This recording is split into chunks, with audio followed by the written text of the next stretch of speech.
Give me a second to bring the game back up. It decided to crash on me. That was super funny. Might get to hear a little bit of the intro song while we're loading this back up.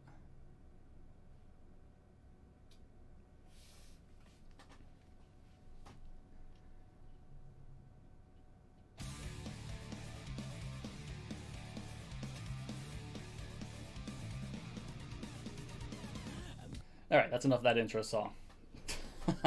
Alright, so yeah, welcome to Star Ocean 6, everybody. I'm solarcell007.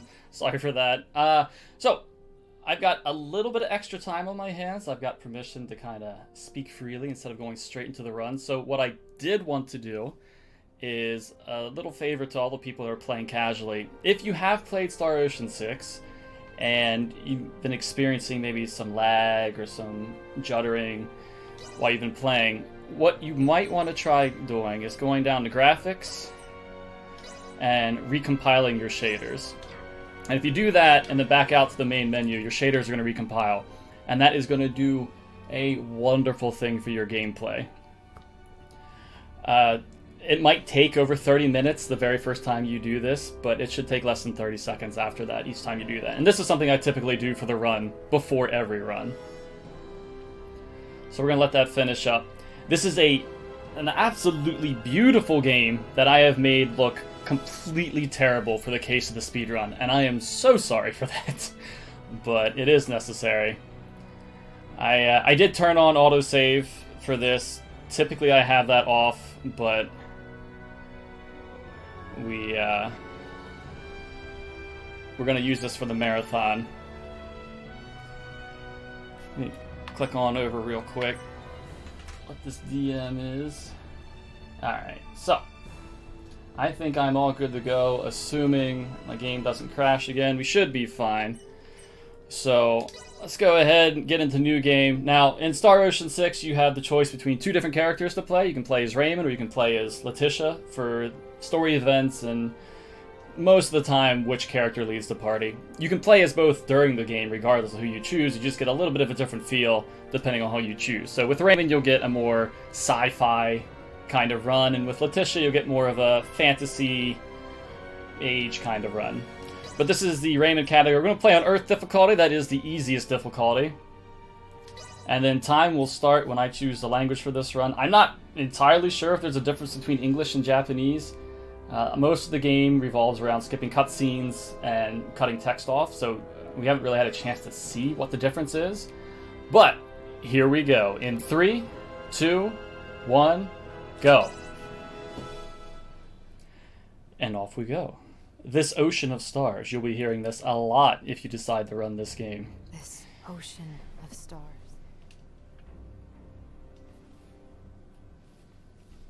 And then we'll skip one more cutscene here. Basically, you get a part of the story where you're the head of this cargo ship, you're transporting something, you come across a pan-galactic Federation ship that fires upon you when it shouldn't. You get shot down. There's 4 pods that get shot down to this planet. And we're starting out trying to find where our other crew members are.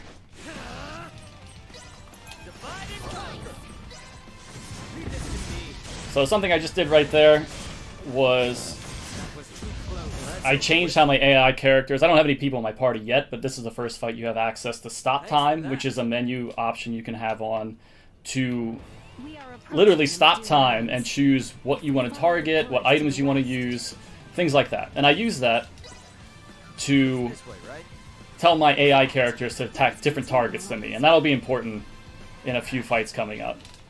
You're also going to notice I'm going to be mashing through these tooltips. Unfortunately, you can't turn these off.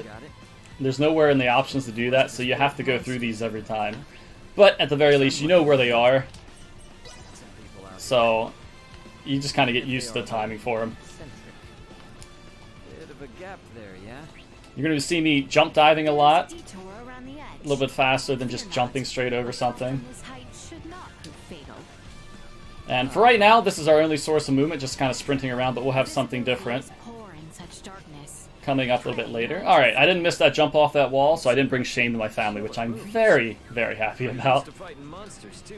And yeah, chat, if you have any questions, please feel free to ask. I will do my best to keep paying attention to chat. The first 45 minutes of this run is super high-paced, at least for my tiny brain, so I'll do my best to pay attention to chat. But it shouldn't be too bad. So yeah, this is the Doom Ruins. We're coming up here because one of our other pods, our escape pods, landed up here. Raymond himself is hoping it is Elena, which is a crew member. I'll be doing more of these jump dives to get over areas I wouldn't be able to otherwise.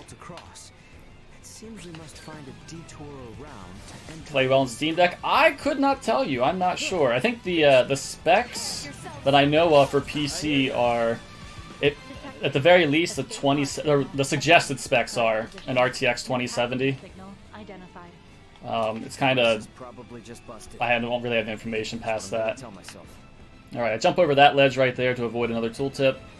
We're going to come up here to the center of the Doom Ruins, where the pod is, and we're going to find Duma, and we'll see Duma after this, but I'm going to be skipping a cutscene here, so we're not going to get a good chance to see it. And this is going to introduce the entire mechanic behind fighting these enemies in the game. And I'll show off what I mean in a second. So if you've played Star Ocean, you know what blind sides are. So blind sides here, there's not this long animation of going behind an enemy or anything like that.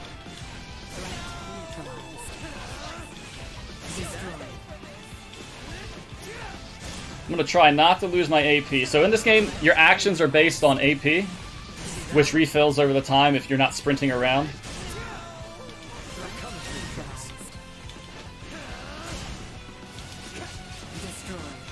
Oh, one more, come on. Alright, so now they're done, and we're going to fight a boss here. And this boss should go pretty quickly. I have enough AP to do what I need to do as far as what the route needs. So we're going to manually change target, start this, blind slide it, stun lock it, and then the boss is dead. So a lot happened in that right there. I'll try to explain it. If you look underneath our AP gauge, we're in a fight. You might not be able to see it now, but our there's this thing called a VA gauge, and VA is Vanguard Assault, and that's what you see me doing right here as far as flying quickly. It's our fastest mode of transportation right now. And you see that blue bar underneath my AP. The higher that is, the longer enemies will stay stunned when I blindside them or surprise attack them.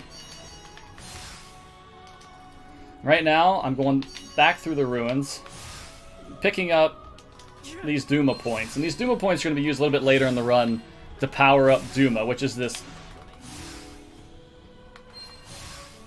orb-looking creature attached to our back.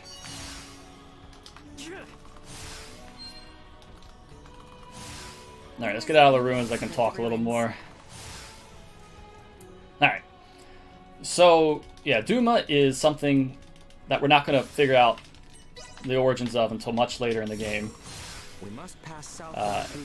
It's Scorpion, but we'll talk about Scorpion a little later. Another thing you're going to see me do is look down a lot and then look back up while continuing to do my VA, my Vanguard Assault. And the reason for that is if I try to target onto an enemy to hit them like that, I'll move faster, but I'll actually get locked into battle a tiny bit longer than it would be to just look down and look back up and sail right through them. So this part of this run is just kind of going as fast as I can from quest marker to quest marker. And that's what we're going to do. Come on, let's make our way to that village.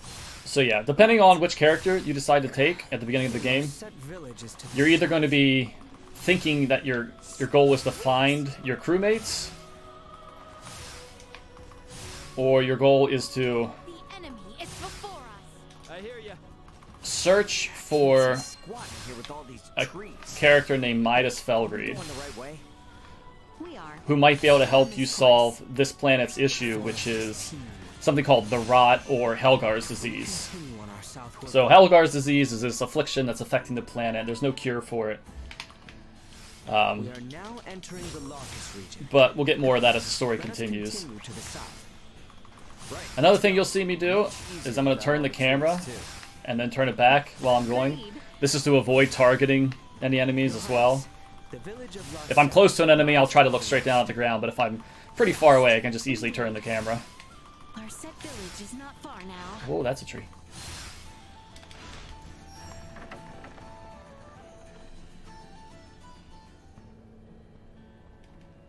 Oh, yeah. So, as far as it not running well, I definitely recommend... I went in... I tried to create a cache.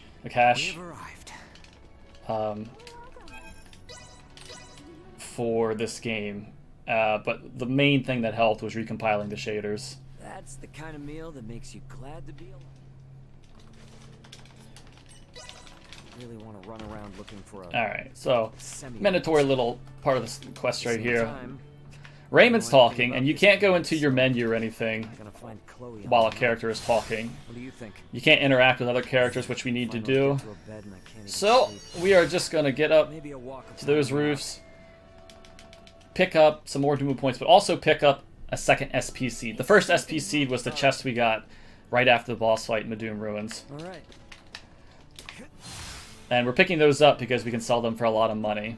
And as you can imagine, there's not a whole lot of grinding in this game. We're just going to kind of be flying through everything best we can. So our money's going to come in the form of the bosses we kill and also things we can pick up off the ground. Morning. Before we head out, No worries, there's still plenty of game left. Oh yeah, if things go well, it shouldn't even be that 3 hours. Knock on wood, I'm not trying to jinx anything. I did just set a new PB yesterday at 2 hours 31, so we'll see. We'll see. You seem to be getting used to Do I have a favorite Star Ocean title? I would say 4. I know 3 is really, really good. I enjoy playing 3, but... oh gosh, that's already dead. I would say 4 is probably my favorite. I haven't played any of the others, actually, besides 3, 4, and 6. So I know I can't give a true comparison. I know 2 is supposed to be really, really good, and 2 gets a lot of love for speedrunning. Not to be a pain, but are we almost to the Delrick region? Alright, I'm not going towards the quest marker because it's faster just to go in a straight line along the edge. And then we'll be changing the camera a little bit more here to avoid getting into some fights. It seems we have finally crossed into Delrick. Now you're going to see me when I first get into a new area. That took quite some time. Your Highness. That's a rock. Hey, You're going to see me swing my sword Hush, this is nothing. a few times. And that's because when you do this VA with your sword out, you actually go... you have less delay between each We VA. should be going south from here. oh, okay, yeah, my bad. And depending on how many VAs I need to do in a certain map, I know if I need to swing my sword or not. Oh, hey, is that Delrick village over there? Alright, so we're entering Delrick Village. We're going to be seeing the doctor here. There might be some information on Helgar's disease or things like that, but you're going to see me run over here real quick and duck into the corner. There's a plane that we cross to start this cutscene, but running over to that side, we actually skip a text. Ah, it's an inn. Which is, it's an inn. Nice, let's go inside. And what that does is it cuts off an extremely lengthy conversation between the characters. And you can't do anything. You can't talk to the innkeep during that. We need to talk to the innkeep to progress the story. Now you see a long loading screen here, and that's not the game having an issue. That's actually some RNG we just had. We had some bad RNG. So when you sleep at the inn, get moving over here. I'm going to skip another text right here. When you sleep at an inn, you have a few different things that can happen. A character can say goodnight, or you can have a light snore or a heavy snore. And depending on what you get, actually takes longer. Alright. Okay. Thanks. Let me do this real quick while I'm trying to talk. We need to prepare our characters for the upcoming fight. So, welcome to Star Ocean skill trees. Plenty of icons everywhere. Easy swapping between the characters. So right now I'm on Letitia's skill tree. We're going to go to Albie's now. And what we're picking up right now are 2 passives. Rainy Day Funds. and determine princess. Whoa, that's not what I want. 1 second. Sage, strength potions, boulder crush, boulder crush. Alright, so we sold the SP seeds, and the lucky fight coin we got off fighting that chimera. Oh, that's bad. Thank you. And that gave us enough money to buy a new weapon for Raymond, and enough strength potions. Now, I'm not going to get here too quickly, because we want to hit the quest marker when the last person is speaking, because it cuts off the rest of their text. And so we got there at a specific time right there. So, there are different buffs you can get in the game, and what we just bought were strength potions, and what they do is they increase your strength by 50%. And you can apply a buff 2 times to a character. So I'm going to be using 2 strength potions or 1 strength potion a lot, depending on what I need. And when eventually we get to a character that uses their int, we'll be doing that with genius potions. And get our sword out here, get a few more Duma points. Do not let yours... We are nearing the entrance to the mines. We must And we're going to be getting to a fight here. So these characters are going to hopefully kill other enemies that I'm not target onto.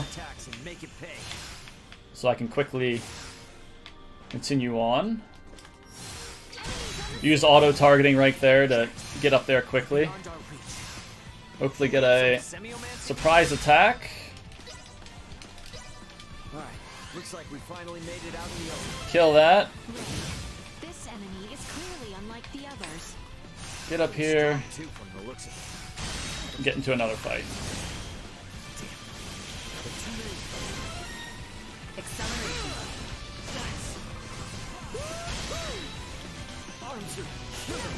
Alright. And that's the last fight we're going to have in this dungeon. There's another fight coming up here. Hopefully we get a little experience there. Doesn't look like it, but that's alright. And at the back of this dungeon, we're going to fight the Mother Worm, and hopefully we have a good boss fight. Star Ocean's the best? Oh, I'm partial to 3 or 4. I mean, this is tons of fun, too. This was a fun playthrough. So we're going to get a little more strength since we leveled up on those fights for Raymond. And we're going to level up Determined Princess and Rainy Day Fun. And what these actually do, while these characters are in the party,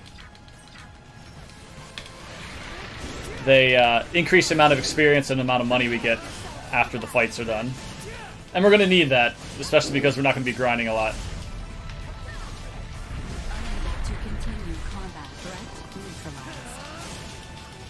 Alright, so Letitia died, and that's why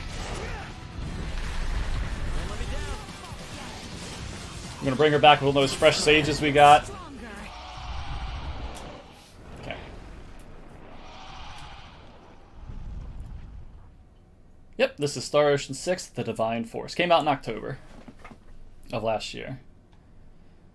Alright, so that was the Mother Worm. There was an infestation going in through the mines. We needed to talk to the doctor. And now that we've done that, we can actually go back there, because we found the doctor at the back of the mines. Let's get over to Doc Eason's on the double. And you're going to see me sprinting a lot when I'm just on flat ground in towns. So that VA, that Vanguard Assault, is actually the fastest mode of travel outside of towns. But inside towns, the game actually slows you down a little bit when you're using that. So most of the time on flat ground, we're just going to sprint around. Please, make yourselves at home. But in the worlds of 3D, No oh questions gosh. now. Let's just get to the infirmary. Once we're there, follow my lead, okay? Anyone home? Okay, now we can leave after this. All right. Now all that's left is to make. So we're going to head over to Rifle now, per request of the doctor. And Nina. Nina is the medic we just learned, or met. She's joining our parties. I'm gonna do my best to, again, not get into a fight.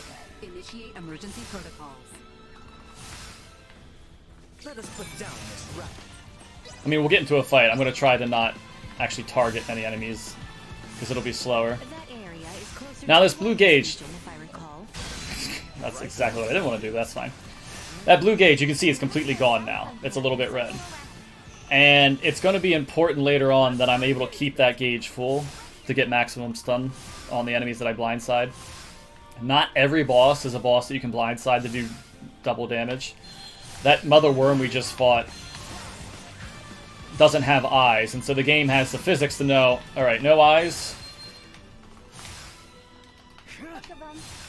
We'll be fine. then you can't blindside the enemy. And so you actually can't blindside that mother worm or the little worms that we were fighting. You can surprise attack them, you just can't blindside them. So we're making our way over to Rifle. Looks like our path splits two ways here. And this game, it's a little weird sometimes in that you'll get cutscenes for certain towns Welcome to Rifle. once you enter them. You don't get a cutscene when you enter this town the first time, but you will on subsequent times. So it's a port. So, just real quick, I'm going to forget how to play the game, so we fall down there. Just think, And that actually spawns us up here at this quest marker sooner. place always this dead? And then we can wait right here. So, people, My knowledge. fans of Star Ocean, what is the key component to all Star Ocean games? Or at least most of them, huh? Speaking. It's item crafting, right? Meet Welsh. Oh, you cannot be serious. And that is the last we will see or hear of Welsh in the entire Guess game. we ought to try and hand this back whenever we're in Delrick, though. So, yeah, there is, in this route now, absolutely no item crafting whatsoever. The building on the other side of the plaza is the hospital. Alright, let's restock on stuff now that we have a little more money. Thanks. So we bought more strength potions because they're going to be our main source of damage boost while we go through this. And some fresh sages because characters will die off the further we go in the story, because let me tell you what, How is he? they're going to get weak. The inn is near the fountain at the top of the hill. I know, if I I'm recall sorry. correctly. The route for this game did actually have item crafting in it. Good night. See, good night. That's perfect RNG. So we'll have a quick load in right now after sleeping. Okay, now that we're all here, let's go pick up Albert. We would get alchemy Just down the hill on the left. to get something called exolithium crystals, Thank you all for to then try to get smithery to get an end-game or post-game weapon. You absolutely sure you're okay? I am. You shan't see me. But that's all cut out now because of the power of Midas Felgreed. And we'll see that in a little bit. Alright, so we ran all the way over here because the game's like, well, don't go too far from Albert. You need to hear him talk. But the game also gives you the quest item anyway. So we cut off his speech right there, ran over here, and now we're back here to give the key item to the doctor. Okay, first we have... Yes, Last Hope was the fourth one. The infirmary was on the west side of the village, on top of the hill. Let us make haste. Nina. Here you go, Doc. So, where is this Ada? Alright, let's run over here. We have to go into the item shop to progress. We'll just go back up here. Talk by now. Shall we return to the infirmary then? And then we're going to be making our way to the next boss fight. But we're going to be going back to the Doom Ruins because that fast travel is a little closer than where it's expecting us to go.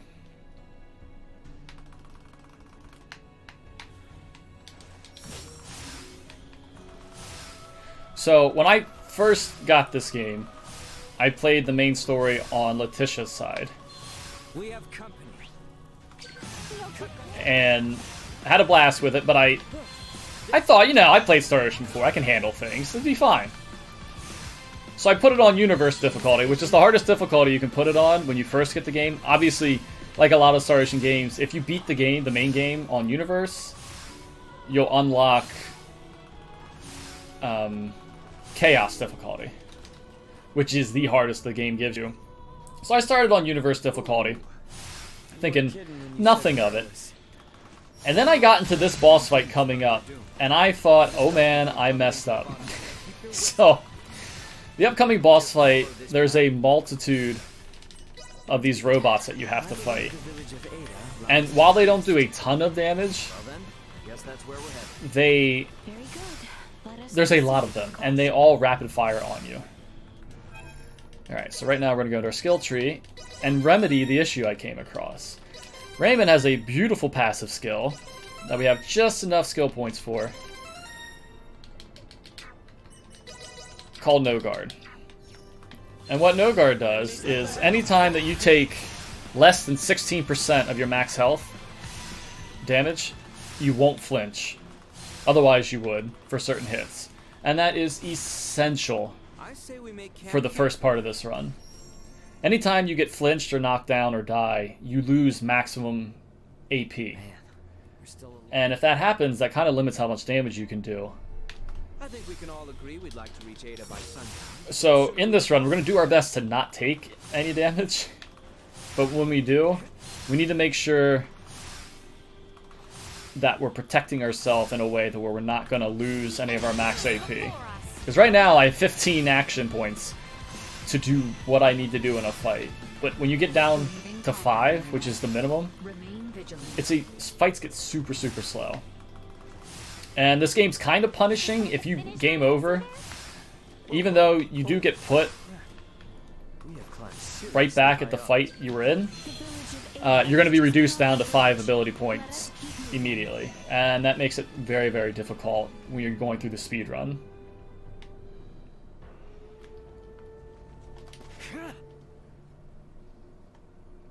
Yeah, that's a good point. Thanks for explaining that. So a lot of the people here have semiomancy orbs, which is what they their version of what they call symbology. So Raymond, being from space, he knows what symbology is. Oh, how dare you! Did you just jump again? Rude. Let me let my AP refill. Go.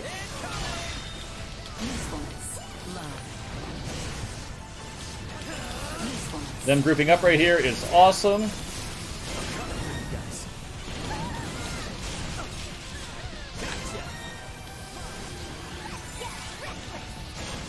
So I'm not doing too bad. We're not taking a bunch of damage. Ooh. But what I'm going to make sure right now is that I'm not losing any of my VA gauge.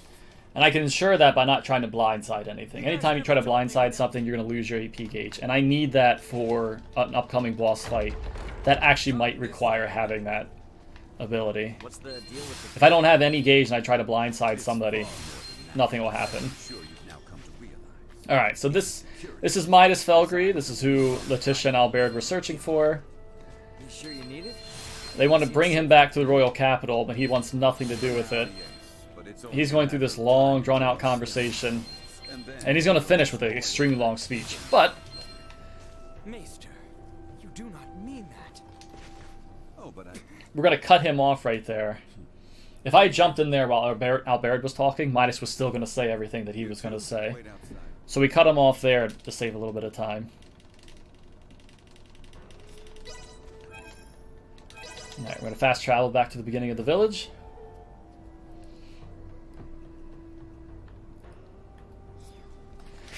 So right now, we're going to go to the Hollowed Mount, specifically the Galka Shrine, and that's because the people here saw what they assumed was a meteorite fall, but it's actually going to be Elena's pod.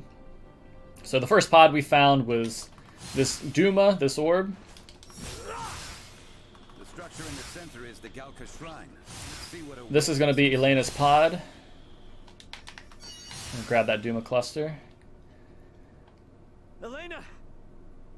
You're not going to get to see her yet, but that's alright. You will eventually. It may be, but we do not mind. We agreed to assist you in the search for your crew.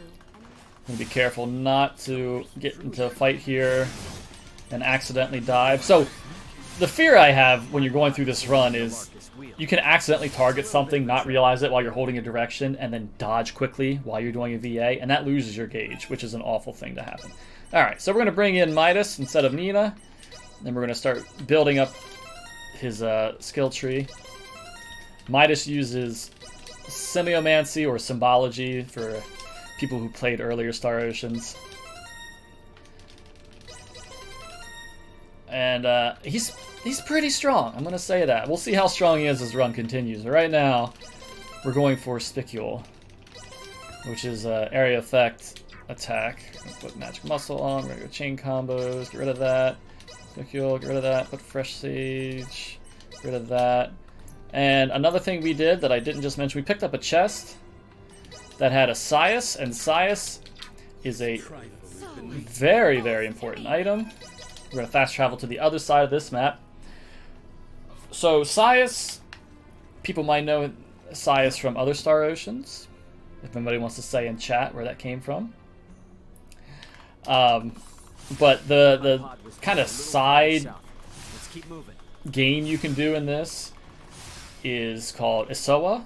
It's kind of like Othello, if anybody's played Othello, in a sense. Prepare yourselves for battle. Remain close. I will get stronger. Even your bones shall smolder. Alright, everybody's gonna be dead. Thanks, Midas. Retreat. Alright, so we came back to this pod to get parts to fix Elena. Elena is an android, part of Raymond's crew, and she's bad. I think she lost her left arm, her left leg. We came back to this pod, Raymond's pod, to get parts for her, to repair her. And now we're coming back here, and this is kind of where the game breaks up a little bit. So here you have Raymond and Midas fighting some creature. And I suggest you leave well enough. Now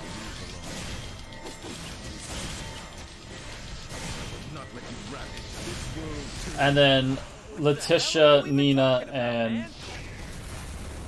Albert will be fighting a different character. So that was Volange, and we'll see him a little more often. You're going to learn as we go through this game that we might be the divine force eventually, but we are very, very good at letting the bad guy go. Initiate emergency protocols. So I'm actually going to get into a fight here because I want to be able to switch characters quickly to run back to the entrance. So we need to make it the rifle, but you can see all this text happening right now, and you can't do anything while the people are talking. So we're going to leave the screen to cut the text off, and then go back to rifle. Now, while in rifle, we're going to notice that there's a bunch of people missing from the street since last time we were here. And the reason for that is that Helgar's disease has afflicted the town. And as what it boils down to is the only way to fix this is to collect bird poop. And so we're going to collect bird poop.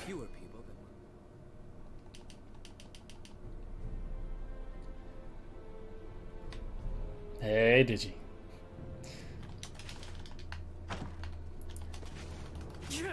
Digi and I are having an amazing time running this game. Another very, very skilled runner in this. So, we have Elena now, and she's going to help Nina come up with the cure for Helgar's disease. But we have to land on specific roofs to get bird poop as samples. So I need Ascalon Blade for a future boss. Get the strength potions, fresh sage. My gosh, I'm broke. Okay. So much for blueberries.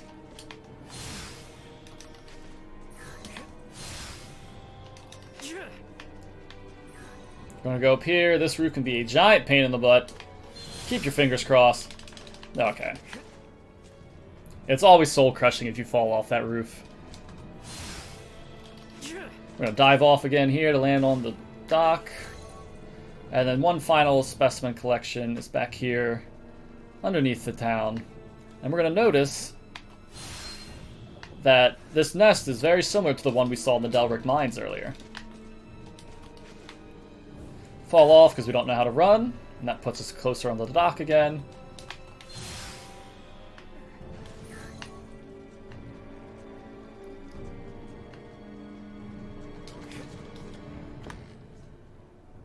Yeah, it is. So I have it on all the graphics setting to low. I also have 3D rendering set to 25%, which is lowest you can set it. Another thing you can do, which I think does help save time, is turning autosave off. I have that on for this because this game is not perfect and does have crashes in it, and I'll kind of point them out as we go. And I want to be careful for this marathon run, but you can also turn autosave off, and that should help a little bit, I think.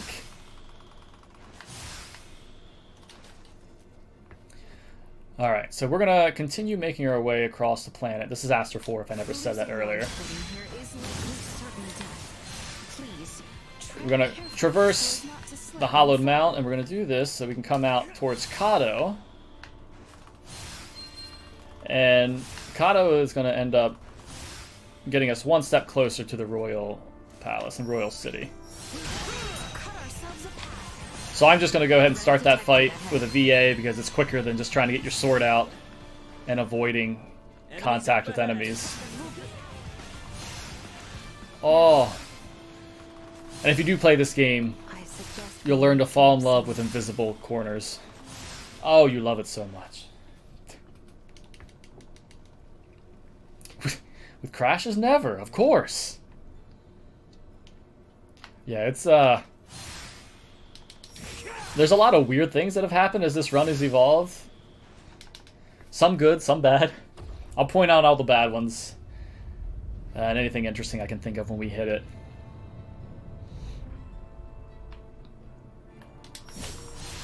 Alright, we're swinging again so we have less downtime between each VA. Now we descend to the south. I'm a little concerned I only had 5 blueberries. I'm gonna get wrecked in this next dungeon. This bird better protect or behave itself. Whoop! We should be descending the hallowed mount soon. Missing that's fine, because you just end up on that platform anyway.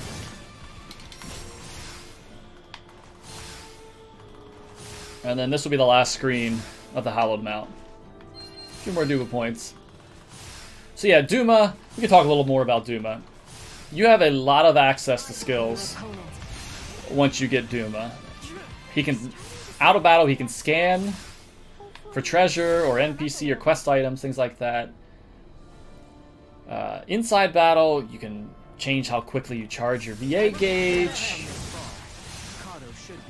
Eventually, how much damage you take. Things like that.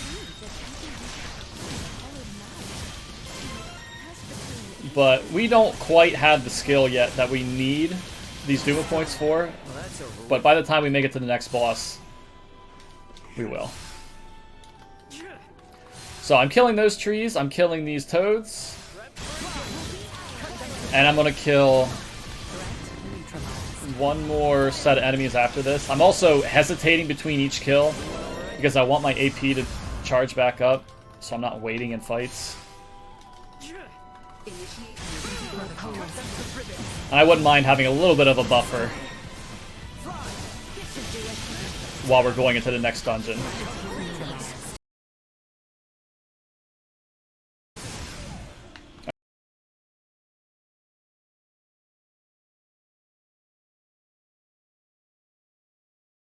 Alright, so with that done, we're gonna make our way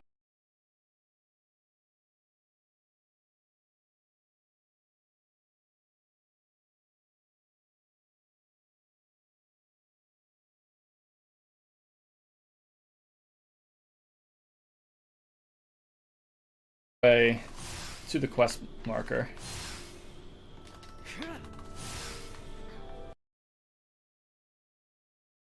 And everybody makes sad sounds when your sword goes put away, because we don't want that to happen. It's the ocean.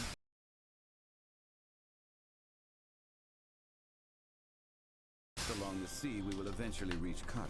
So there is a free cane from Midas, which does boost his int a little bit, but it's not. Has grown into a lively town.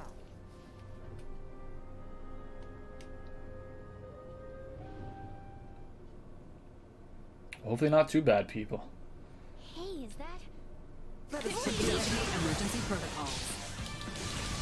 Threat neutralized. Not so tough now. Assault. Deactivating combat protocol.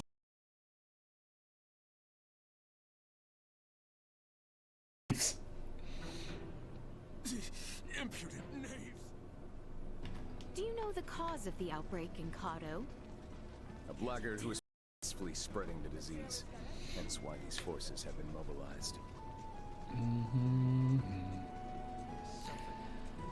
Well, I see a DM, but I can't check that quite.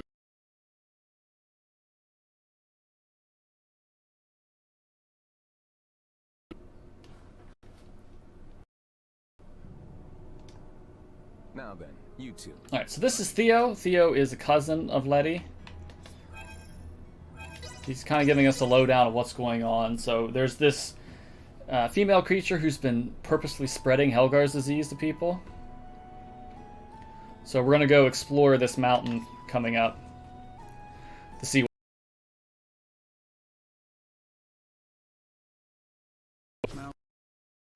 looms over the northern part of Citadel.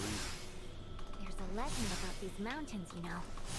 Has to do with an enchantress and a prince. I'm listening. Yep. A long, long time Alright, ago. so my goal right now is to make it The Kingswood. across this path quickly as I can. With a young prince. But I want to be careful not to hit rocky sections on the ground. To beguile. With her dying breath, she cursed these lands. Like that. Twisting the branches of trees into sharp, deadly arrowheads, and fouling the air with a scent of rot and decay. Looks like a mouse novel. Alright. So we're going to get in here. Affirmative.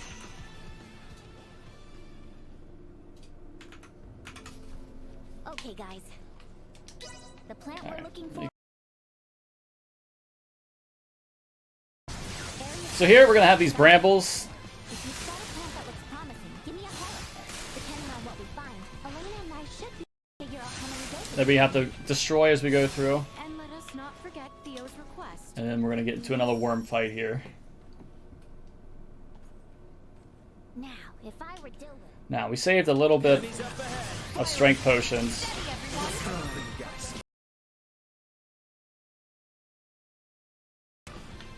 So I could use 2 on this fight, and that went really well.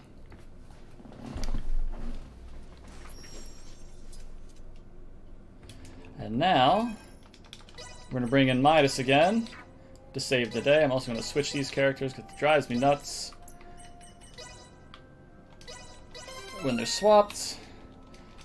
We're going to unlock Midas's best attack in the run.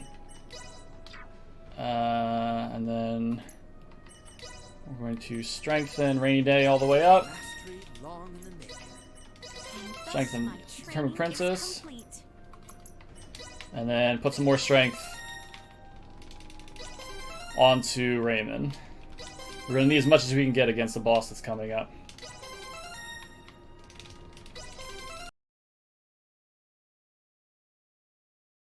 Alright, but if we are having frame drops, let me go ahead and see. I have no problem kind of seeing what's going on.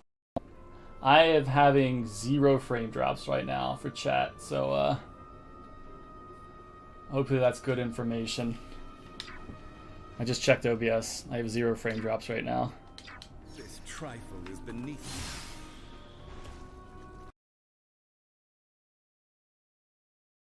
It's good enough for tech to know if something's going on their end. Alright, breaking this. We need Miles and his spicule for one more fight coming up. Oh,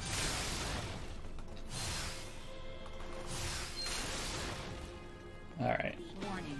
Mid-sized hostile incident detected. Alright, yeah, let me do this fight and I'll hop over to DMs.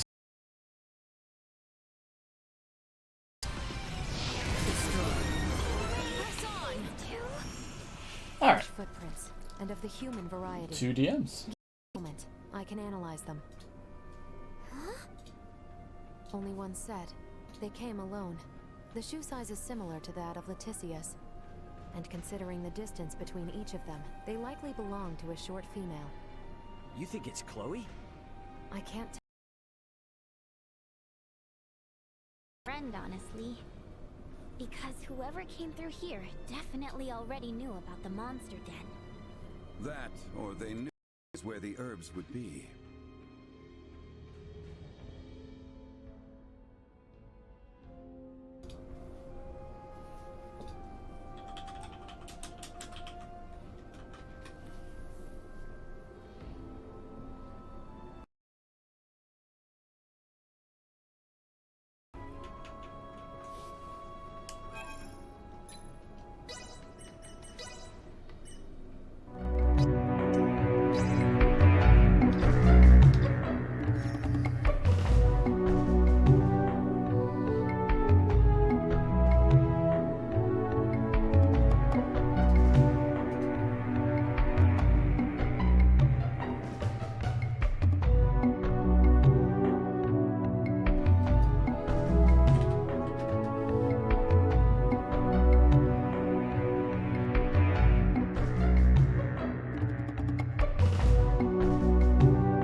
Alright, sounds like we're back. Sorry for that, folks. I think we're having some server issues. Can't find the herbs. We are still on the mountain path. They may yet. But no worries. Let's keep going. How about a special shout out to the Questing for Glory staff for handling this stuff so quickly. All the herbs are dead. Now we have some crazy nerve gas. I think they're doing an amazing job. This mountain really lives up to its reputation. All the more reason to remain vigilant.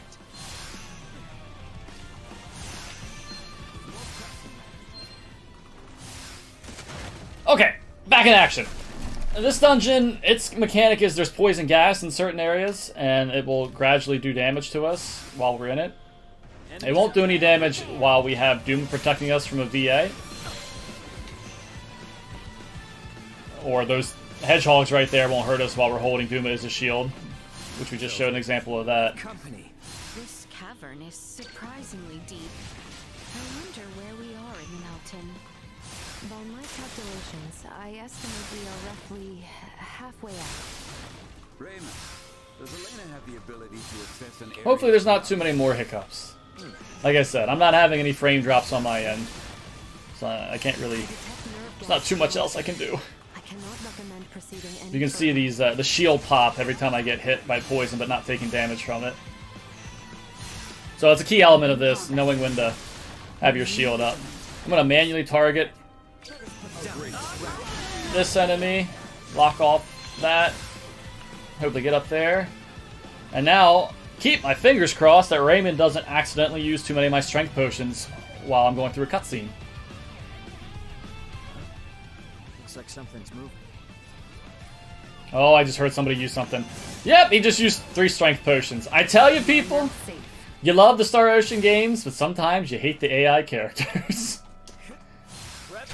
So I have 9 strength potions left for the boss, which hopefully is plenty. You staring at Duma like that? But we'll see. Obviously about to warn us again. All right, it's a marathon, so I'll go ahead and do some quick heal right there. I didn't realize I had some blueberry potions too. That's nice. Okay, so we're at the top of the mountain, and we're going to be coming across the female creature that was said to have been spreading the rot. But, of course, there's got to be a big boss fight with this. I heard you. That skin and those horns. So, we're going to be fighting Samati, Guess and assume she is this gigantic burb. Burb hits hard. Burb is scary. Burb does not like to follow the route. Let's hope it does. Sampati, sorry, misspoke. Alright, so Duma, we need to strengthen your vatting. Vatting is a new skill we just got. Let's assign that. And then, let's put on this new fancy weapon we bought for Raymond.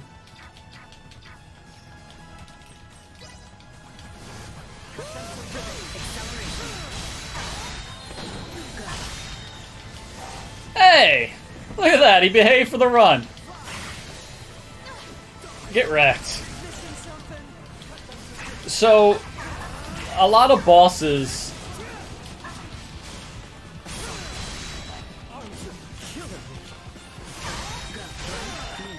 There we go.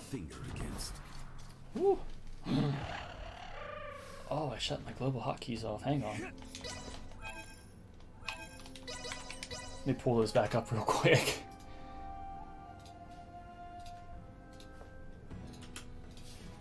Ooh, I did all that without having to... Alright, cool. So yeah, sorry. I got distracted by no global hotkeys. The, a lot of bosses have a certain amount of hits that they take. Sure what I'm getting. I need a sword. Thanks. Cool. Before they start to flinch. And if you start to make them flinch, they can also be knocked down. And we're going to be using that to our advantage to really dish some damage. Especially with Midas, who has a really strong multi-target, multi-projectile attack. Yeah, that was an extremely good fight. I'll take that in any run. I don't see Alberto Bless your heart, here. Senpati. Should look for him. So what I was doing in that fight was doing a continuous Vanguard assault. It's Albert. I should talk to Just him to before we meet up with Thea. rack up a bunch of hits. Not necessarily damage, but number of hits. Hopefully to get him to flinch. Now, he didn't actually flinch, but I was out of... I was down to my last 2 or 3 AP, so I decided just to go for a Boulder Crush, which is Raymond's attack. And sure enough, it was enough to knock him over. His mask was his weak spot, so you definitely focus on that first. What's up, Elena? And then you finally get to see Elena right there. So that's Elena. That's one of the crew members we rescued. Right now, we're on a quest to also save Chloe, who is the final crewmate that we need to rescue. But at the same time, we're heading to the Royal Capital Company. to stay in line with Letitia's It's the main royal story. capital of Sendros. I would be lying if I said I wasn't a little nervous about going to this. So we're going to take this wooden path, and we're going to go up Reach the royal to the Osirian High Road, and then into the Royal City. From there, continue straight until you arrive. T-pose dash, yeah. Looks to be rather far. We Yeah. should be wary of monsters while we travel. Oh! I disagree with that game. Warning. Energy level. No, no, no, no, no. Nothing touched me. We don't need that. The Assyrian High Road is just beyond here.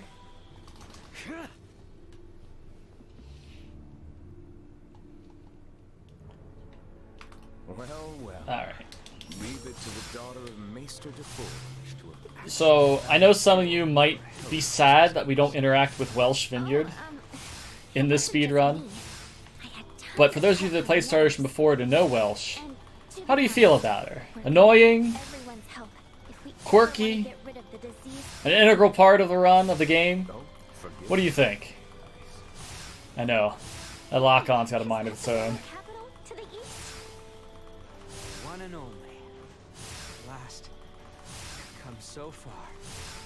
So yeah, that bird fight is kind of where Let us you can hurry. take a breather. If you can get past that fight, the game lets up a little bit, at least in terms of the speedrun.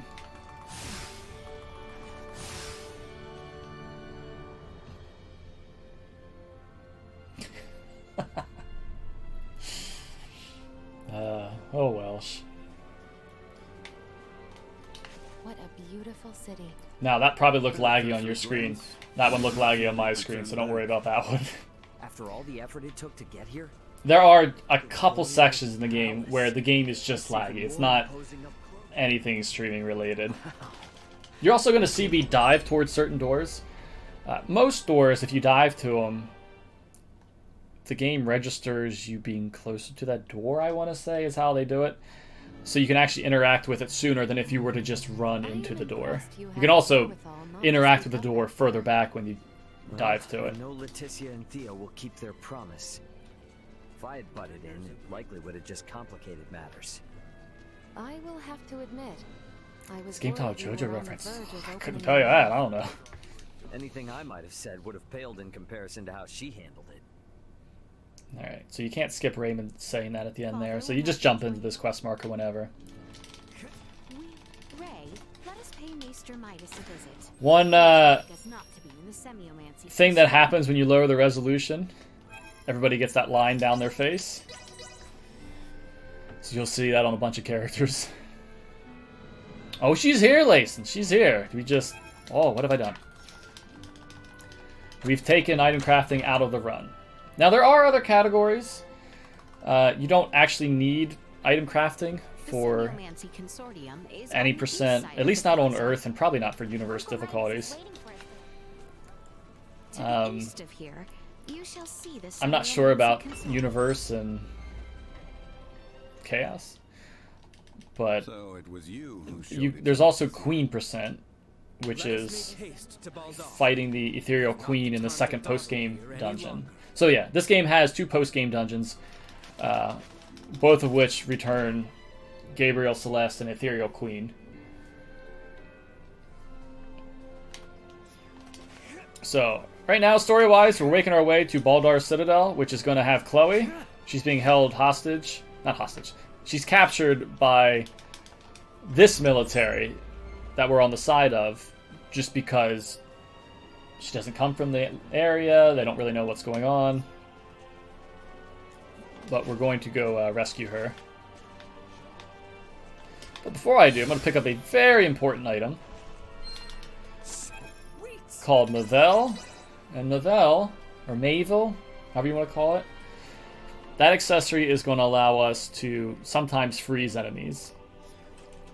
And if you freeze an enemy, you do more damage to that enemy. So it's a nice little perk to have for some fights. Travel straight south through the Osirius cones, we will eventually arrive at Baldar Citadel.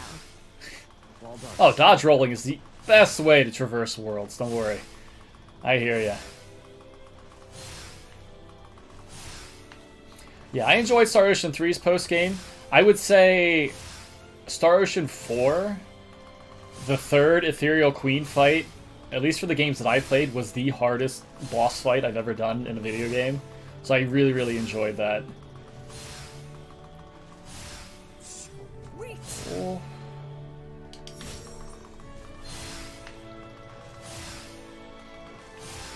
Alright. So we're making our way down to the Citadel.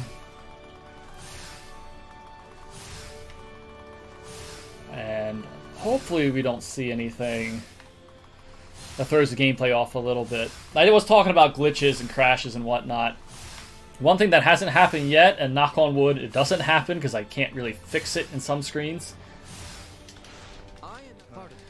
is this game's notorious for, if you run through a fight and don't kill the enemies, usually when you get outside their range, you'll just escape the battle and life goes on. But there's a chance on fights, and I don't know if there's going to be plans to fix it or not, that the fight won't end.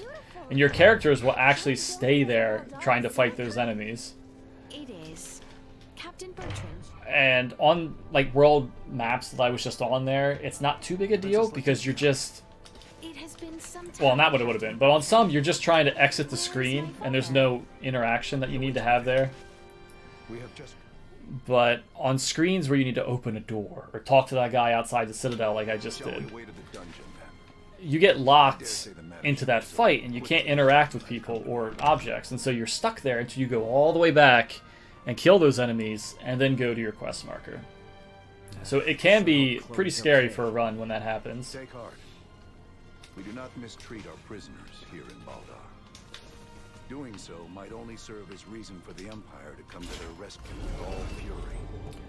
So I bring this up because right here, at least as far as I can tell or think of, this is the first spot where we might have a double cutscene. So sometimes when you get, very rarely, when you get here, you'll hear Bertrand, the guy that was talking, say, "There she is," and then Raymond say, "Chloe." If you would come with me. And then both characters repeat those lines. And so you'll see Chloe in the cutscene, it'll fade out, and then you'll see Chloe in the same cutscene again, and then it'll fade out. I have arranged That specific one doesn't break the game. It just continues on after that, and there's nothing wrong with it. However, there is a version of the double cutscene coming up in a little bit, where if it does happen, I need to restart from an autosave point, because it just hard locks the game. We'll see what happens. Hopefully it doesn't. I don't think it's this way. I'll try heading east. What's up? Okay, another little small thing that I sometimes don't pay that much attention to, but I need to start doing. When you talk to characters Been hiking that for ages. you need to progress the quest with, you want to talk to them with them exactly facing Don't you. take us anywhere that's gonna Otherwise, they do piss us off take a significant amount of time to turn themselves and then talk to You you. are not the one who need fear his wrath. It's not just Albert I'm worried about. If your father found out, he might put Chloe back into custody. Come now, Father. I can agree with that, Raykin. We are near. I haven't tried Chaos difficulty in this yet. Actually, if I'm gonna be honest, chat, I haven't done the post game for this. I very much want to. Before Albert and the others grow worried. I played Letty's side of the story, and then I went straight into speedrunning on Raymond's side. I'm ready. So Raymond's route is roughly 8 minutes faster than Letitia's route, and that's mainly because of just story differences. The inn should be just south of There's a longer dungeon that she has to go through that Raymond doesn't. And overall, we still rely on Raymond in that route, and then Midas to go through the game. So there are 2 fights that you have to use Letty for, and you don't have Raymond or Midas. And so you're forced to use Letty, who doesn't have as many strength tiles unlocked on her skill tree. Ray, wake up, please.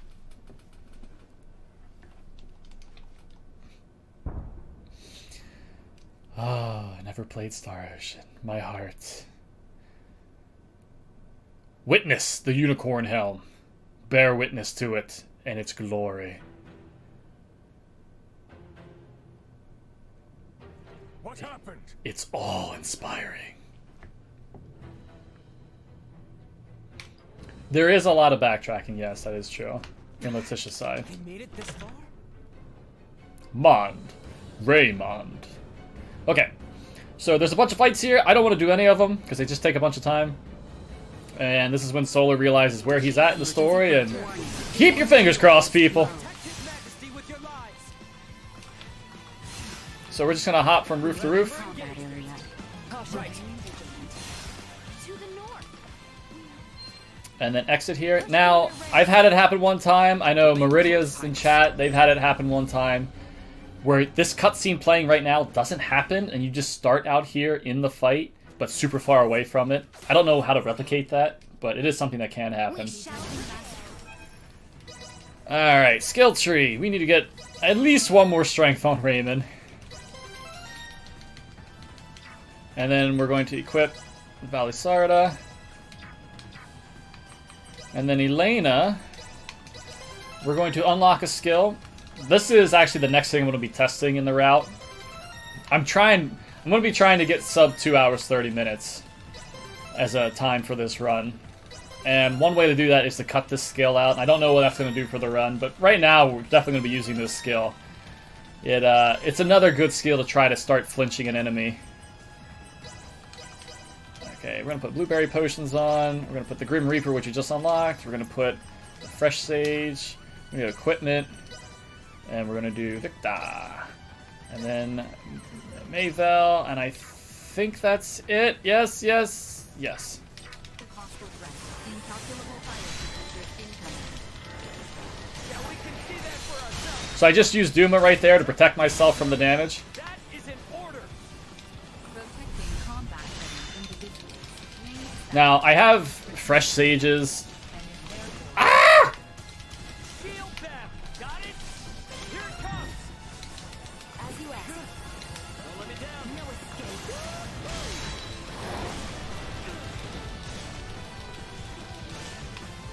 I got you. Man, my people are dropping like flies in this fight. continue combat destroyed.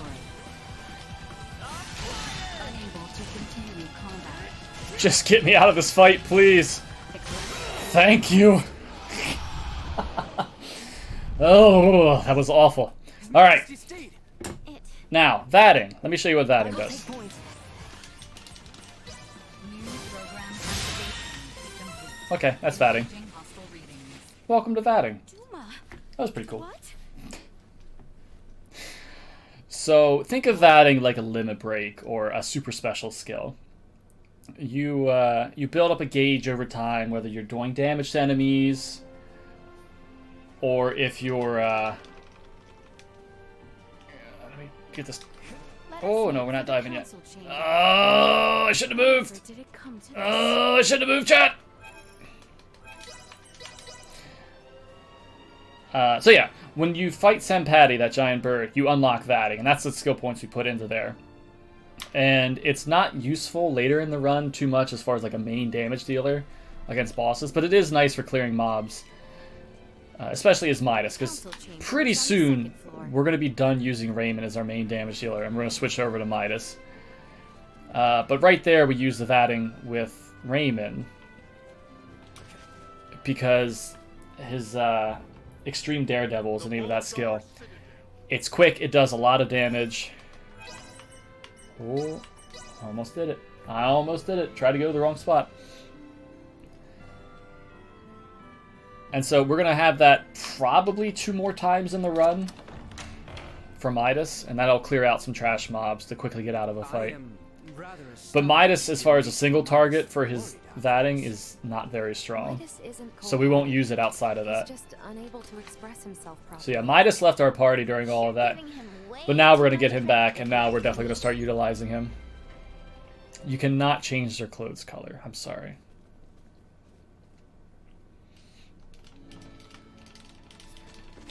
So we're going to be heading to Nilbeth, which we have to take a ship from Cado to do that. And before we do that, I need to set Midas up.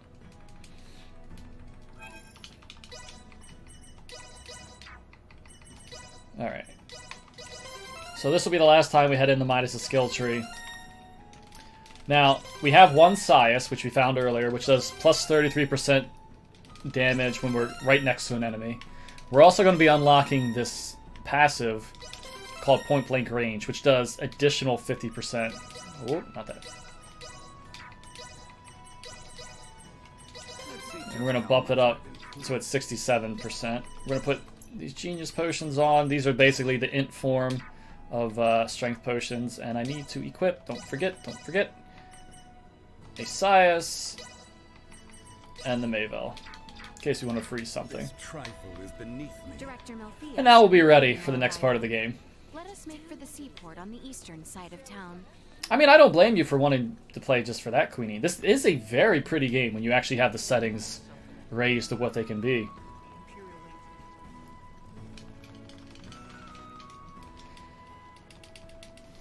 So a little cutscene here, we gotta skip this, Theo. and then we'll make our way over to Cado. And this will be where it starts to be important to keep our gauge, because the majority of the enemies that we're about to fight, boss-wise I should at least say, All right then. can be blindsided still. Eventually that's going to stop, What kind of people are the Trappin, Melfia?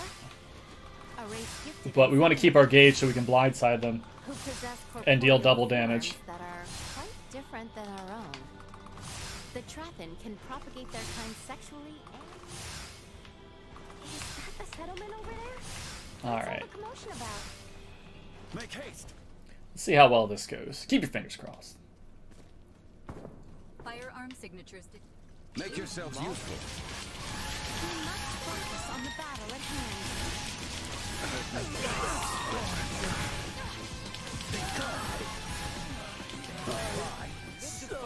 So that's about the extent of Midas's damage without any weapon besides his starting weapon. But once we get into this section, this town, we'll be able to purchase something for him. And then the fun really begins. We can discuss more there. Why didn't you mention you were friends with their leader from the start? I was... So this will be another example of skipping certain text. Welcome. This is So you can get to the quest marker as fast as you want to, but you actually want to wait a little bit. Is the Empire invading Nilbeth? We can discuss. I'll inform the villagers of your presence. So you can skip that one line now of Malkia, and then you're able to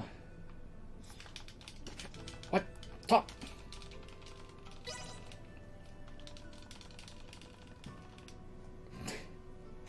Z's got my back. First, we must head outside. Alright, so yeah, we're gonna go ahead and buy a new weapon for Midas. And then we're gonna get some mental stimulants, which are an amazing item in this game. Where am I going? I'm going here. Mental stimulants. Refill 8 AP bars. Where am I going? No, solar. Get this weapon on.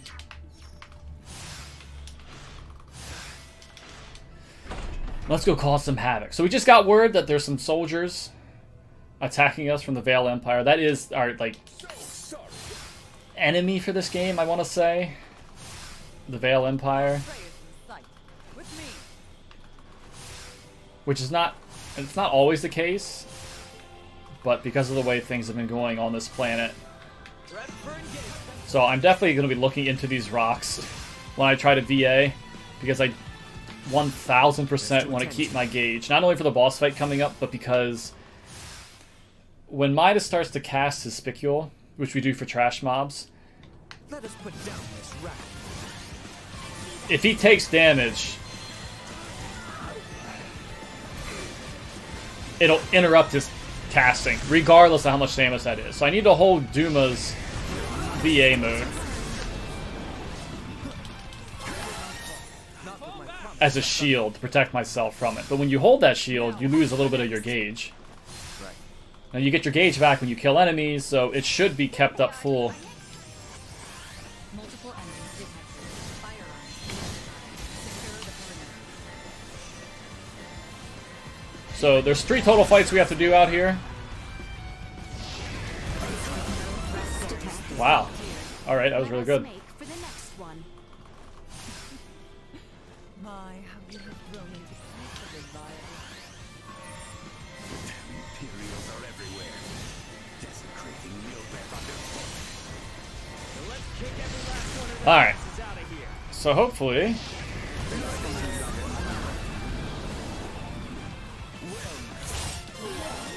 Fight another day.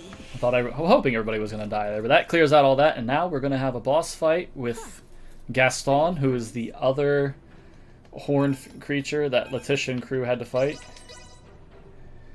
The game doesn't auto-target onto him, and it's kind of hard to find him in the targets, so we're just going to blindside an enemy and hope he gets blindsided too, and then cause chaos. We shall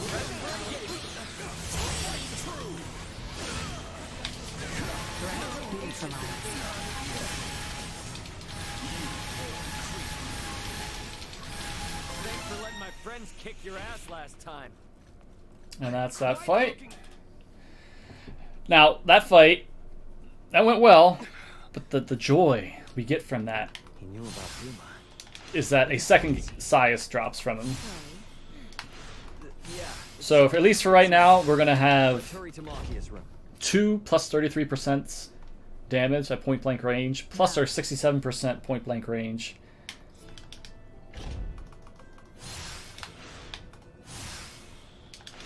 Don't dive, don't dive, don't dive, don't dive. Okay. Oh yeah, Midas noise is best noises. Where the hell is Letitia? Oh my goodness, I actually went the right way there.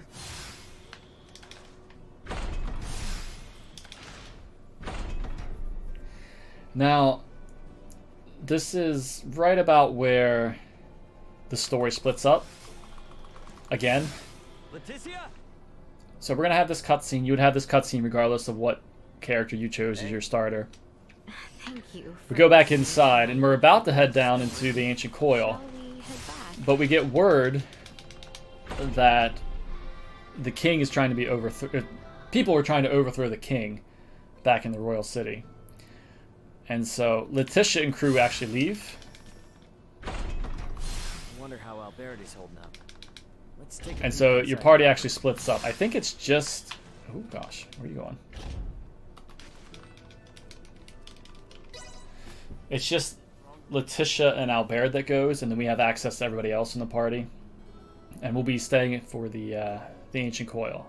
And so this is actually a dungeon that The entrance to the ruins you don't was get on the obvious, Leticia wasn't side. it? We should get down there once we're ready.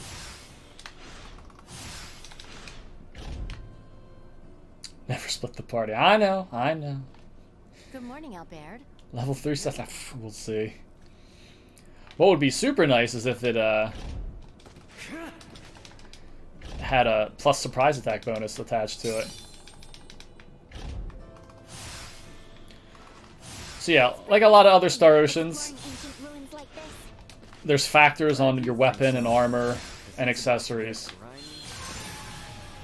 My gut told me. And it's all completely random, so you can kind of hope sometimes to get something really, really good. I'm going to keep looking down so I don't There's another path we can take here.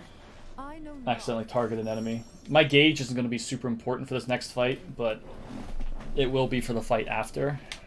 Oh, we're going this way. Oh, wrong screen. Oh, it opens up a bit here. Let's see. Oh yeah, I never used Midas when I was playing through on Letitia's side either. There's so many traps down here, it's making my head. I went for, this place is sacred. I think I played with Marielle when I got her. Accessible. We are being tested to see if we are worthy. But I mained And Leticia. to get to the Levitas ore, we'll just have to get past these trials one by one. Here we are. This is Levitas ore. We're gonna hide in this corner to not have to do this fight. Pretty. Is this what we need to take back? If we hope to get any use out of the Folga, a deposit this minute. Yeah, especially when this the game first came out before they patched it. Nina was super useless. Now, Indeed. she actually Yes, we did it. she has a great function in that robot fight, the second major boss fight we had. Like this? Not only can she heal you, but she can also heal your AP with her skill, and that's super useful to not have to wait for your AP to recharge. And that's not a full heal on your AP, but she'll heal a couple bars, and that lets you keep some damage rolling out. Alright. Imagine the greed.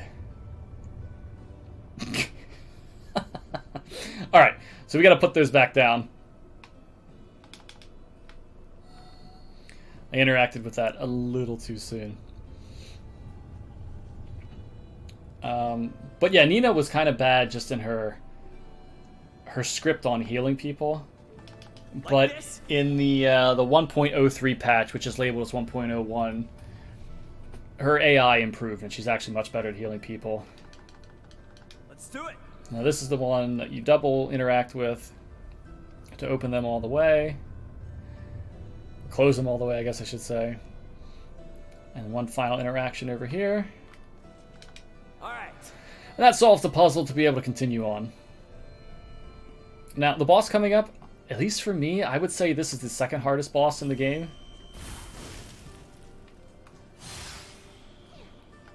Oh, why would you jump on that? It's you can't blindside it unless it's doing a extreme attack, which is something that I don't think we're actually going to have too much of a chance to see in the run. But you can blindside any boss that has an extreme attack. It's when they have a red aura about them. Anyone need help? Huh? Did we get turned around? Also, when you're going through this, if you play through this casually, I urge you to make sure you physically touch every single quest marker there is. because if you miss one, you could just be going blindly through this dungeon and not knowing that it's just because you missed something. So I'm going to get rid of that. We got a size +2, plus 10% defense. Heck yeah. Thank you, game. Bless your heart.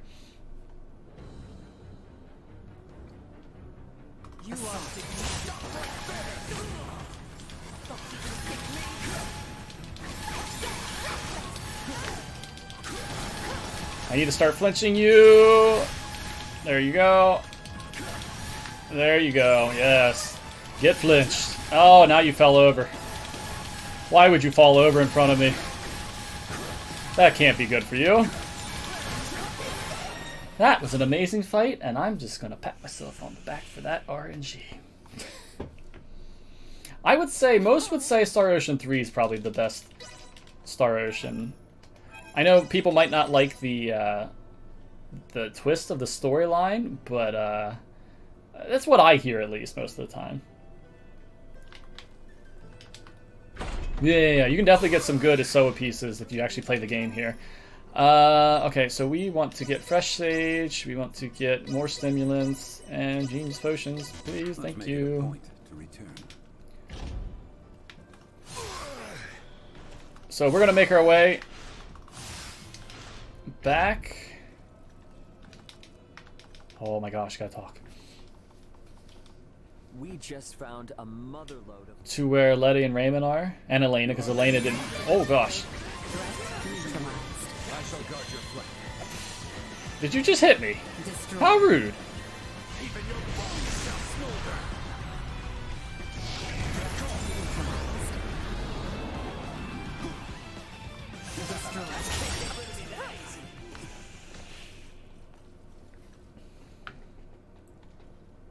Impossible. Alright. So we had that fun little fight. Now we're gonna be transported to I shall open the way. the royal city. We'll cut into the prison of the capital. And hopefully not get too lost in here. they are privy to the way. Will they truly put His Majesty and the princess to death? Drawing recklessly close will only see us captured. Let's see how weird this fight is here coming up.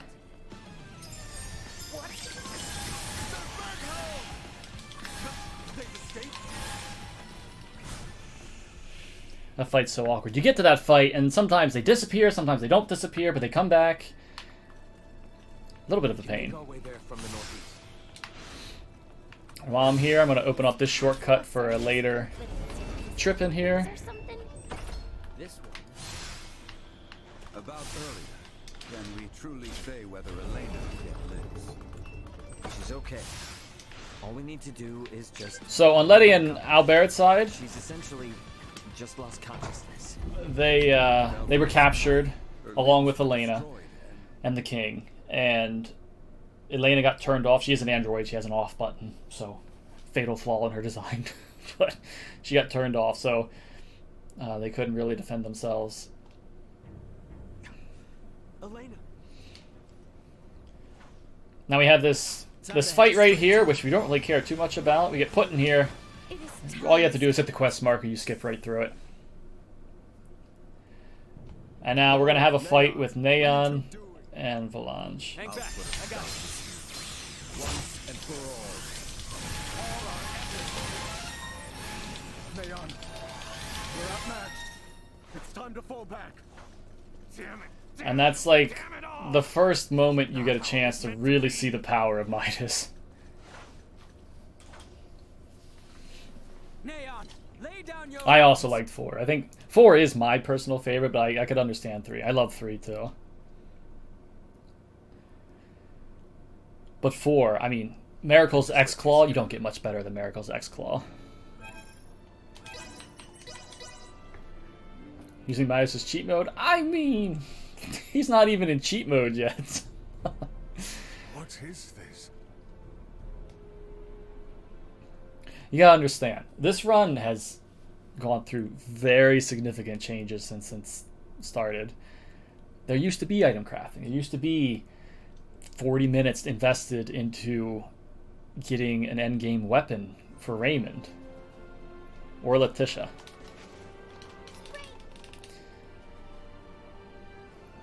So, I mean, the runners that started out back then were used to being pampered with super strength.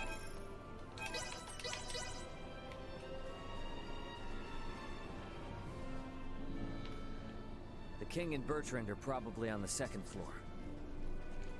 I would need Celine. Which game is Celine from?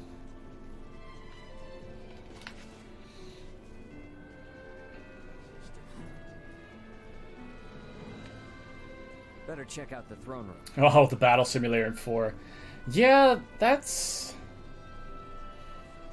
I'm trying to think back on that. It might also depend on the difficulty you were on. Can we use Raymond. Alright, now, it pains me, but there's not a lot of fighting for a little while now. Right now, we're just going to be quest marker to quest marker, advancing the story. The game splits up again here. So for Raymond's side, we're running tasks and we're gathering intel to be prepared to attack the Veil Empire. So that's who attacked us and why we had to come back here. We're getting attacked by the Veil Empire. Plus, they had actually convinced some of our people to turn on us. So Theo, and you saw Neon, characters like that betrayed us. So whatever little odd jobs you need, don't be shy. Lay it on us. So there's a ship, basically, that was crafted, but it needs Levitas ore to operate, and that would give them advantage in a war, but we need some time to actually get those operational. Meanwhile, on Letitia's side, to buy that time, she's agreed to go to the Veil Empire and marry the son of the king to join the two kingdoms together. And so you'd be going through that if you were playing Letitia's side.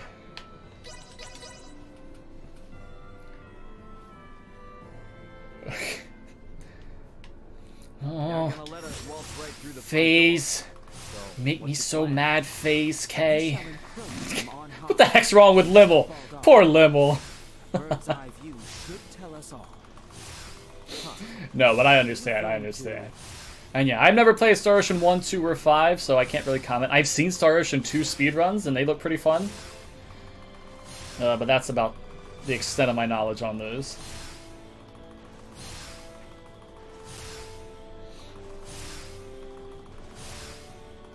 So another thing that's really perplexing to the current runners of this game is this section of the story right here. We didn't blindside anything recently. We haven't tried to dodge using our VA. But sometimes, for whatever reason, the game likes to take away your gauge, your VA gauge. Which is mean, because there's a fight coming up at the end of all of this sequence. Yeah. Where it's really nice to be able to blindside the enemies. And so I'm going to hope it's there. If it's not, we're just going to learn the hard way and then keep our fingers crossed we don't get absolutely obliterated.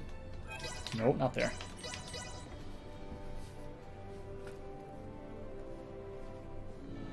The captain is likely waiting in the council chamber. So yeah, like I said, this is a bunch of back and forth just to progress the story. We're going to have to do that same path across the plains again towards the end. And then that'll take us to a spot where the game could potentially hardlock, and we're going to keep our fingers crossed, like I said, that it doesn't happen, because we do not want that to happen. I mean, I didn't say I agreed to that, but... Oh, you're lying, Bertrand. I definitely talked to you first.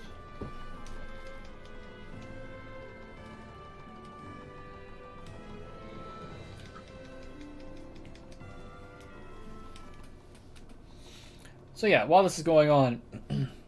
If you're playing this game casually, or if you just like speedrunning, you like Star Ocean, and you think you might be interested in learning the speedrun for this, it's definitely, you can add to it, well, you can't really take too much away from it, you can add to it as much as you would want. So if there's interest, there's like some information out there for it, but I'm currently working on a written guide for it, and I'm planning on making a video guide for it pretty soon, just kind of showing everything off. So that material will be out there, available to everybody if they want that.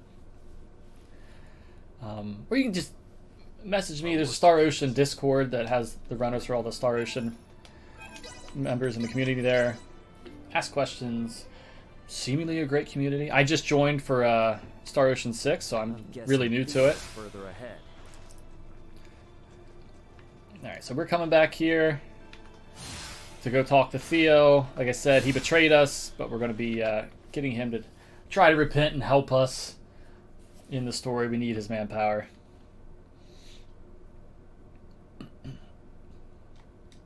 Slow walk speedruns. I mean, you could do it. Your other characters would get decimated, but I think you could probably do that. Alright, so, catching up on the story. The Emperor of the Veil Empire is privy to us being up to something, and so he's pushed the wedding up a few days. So we can't really test out the machines, and we're just going to be heading straight into the battlefield. Alright, so like I said, we got to make this path again. Fortunately, it won't let us fast travel to the exact same spot we were just at, so we have to walk there. Oh, I should also mention, so at the start of the game, you saw me doing this movement just to pretty much get everywhere. But after we beat Thanatos, which was that Grim Reaper looking enemy, we unlocked the ability to do it twice in the air.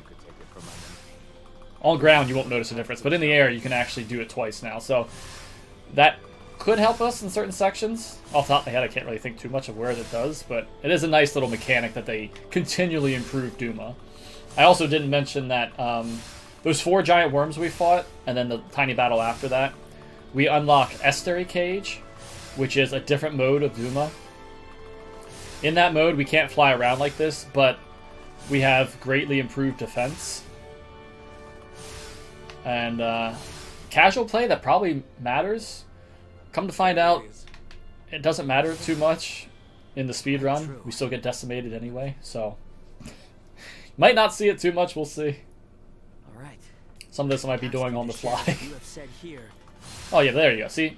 That was a in the air and then back down kind of VA.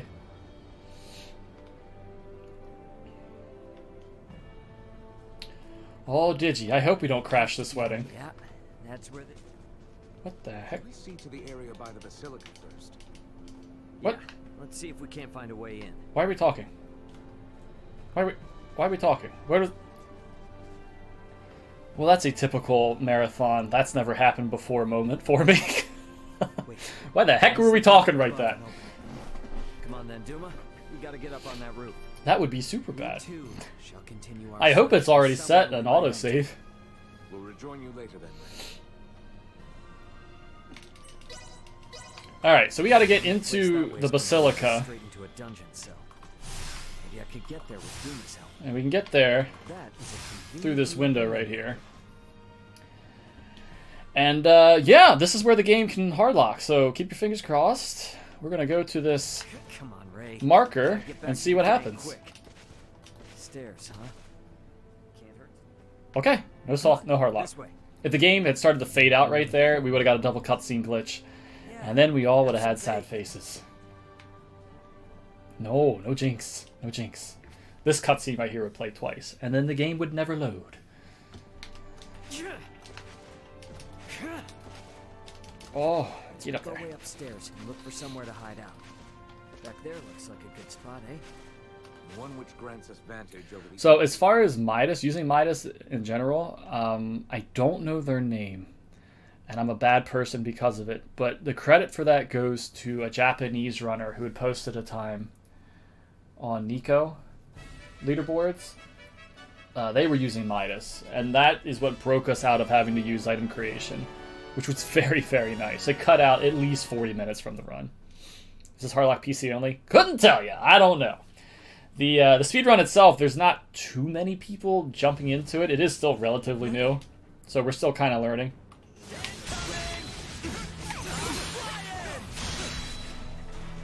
Alright, well, we blindsided one. Make sure you have that. Elena, you need to put Marielle back on.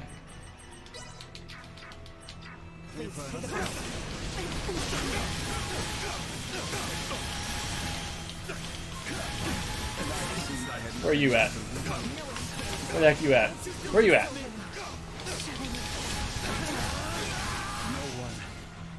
believe I am entitled to revenge insufficient outcome. Ay.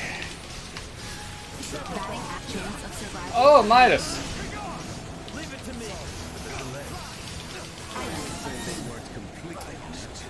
Alright, not the best fight, but they are dead. That hurt our max AP a tiny bit, but we should be fine when we blindside the next boss.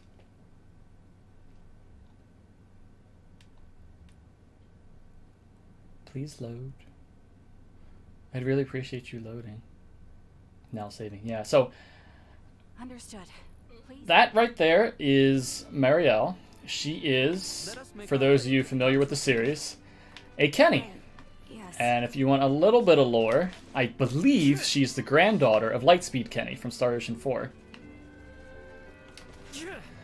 And she'll be joining our party. So what happens there? The truth is, Neon shoots the king with a weapon not from this world.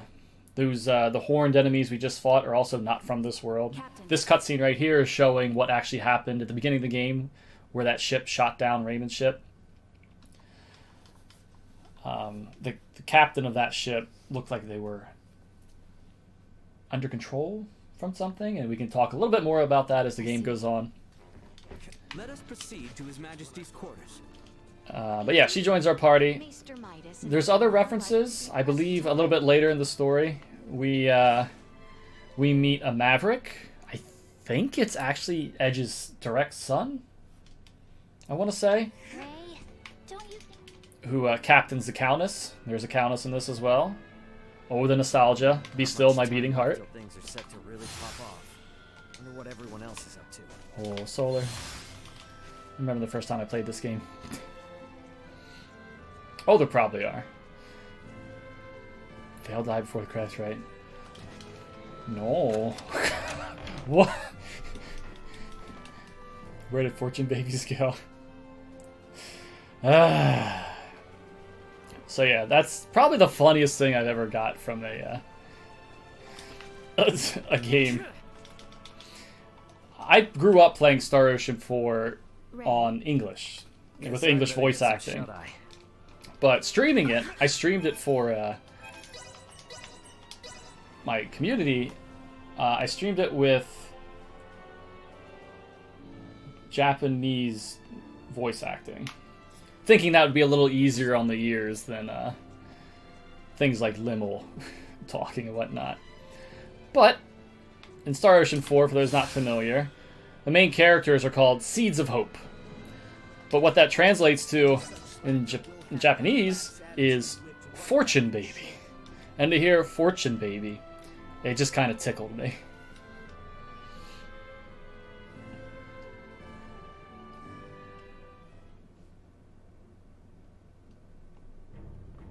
Well, I assumed it was the direct son because I thought the granddaughter of Lightspeed Kenny was said in this game at some point. I'd obviously have to go back and watch these cutscenes, but that's where I was getting that information from.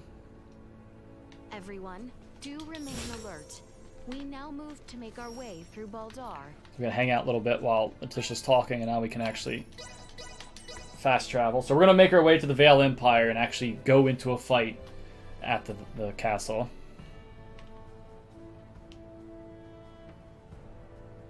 Finally, we can get through this place without all this sneaking around. And yeah, like I said, doing a VA in here is slower than just sprinting, so we'll be sprinting our way to the other exit. None of the people here ever wanted to be caught up in this war. We gotta put all this to an end. No time left to waste. Honestly, I don't know how many years between the games. I know the UP3, what is it, Universal Planetary Protection Pact, was created at the end of Star Ocean 4. That already exists here in this game. This trifle is beneath me. We should find Bertrand and his men posted outside the gateways of Aldar. Let's head there. So I'm going to hug this wall to avoid getting into any fights, because I want to try to preserve my gauge best I can. We're going to be fighting Neon again. Yes, again, because like I said, we are very good at letting the bad guys get away in this game. Death in the shape of a Folga battalion. The gateway stands to the east of here. We can nearly see it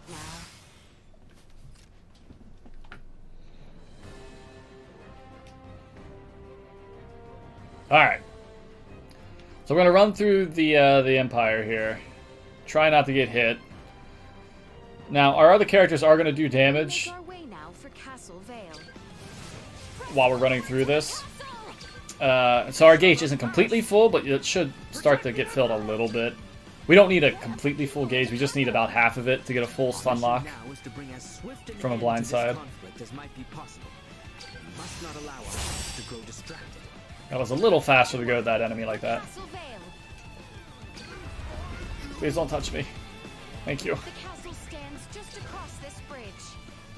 There's no telling when those barriers Alright, might we did show lose up. a little bit, but like I said, we're going to blindside. Whenever you hit a stunned enemy, you'll gain max AP, so that's not going to be an issue. We have still.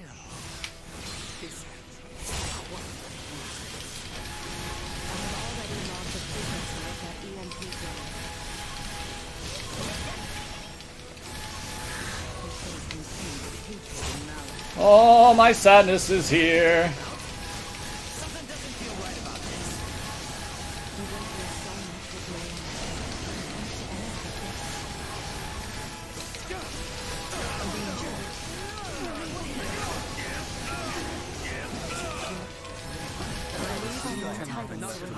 Left unfulfilled. Anybody else clinch? I kind of just clenched right there. I think we're okay, though. I think we're okay. That was sketchy. Shooey.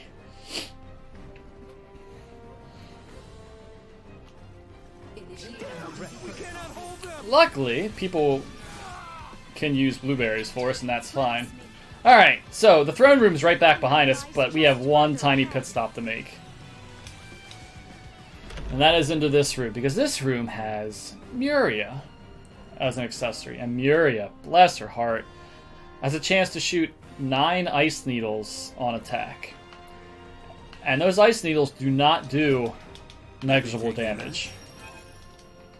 It's so much, in fact, that we're going to take off Asias and put Muria on. And while we're here, we're going to strengthen our ice needles. Let's see just how much I've improved.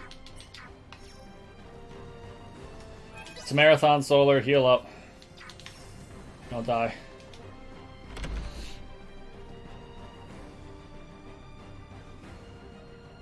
We have company. So we have vatting again, and this is another example where we're going to use it.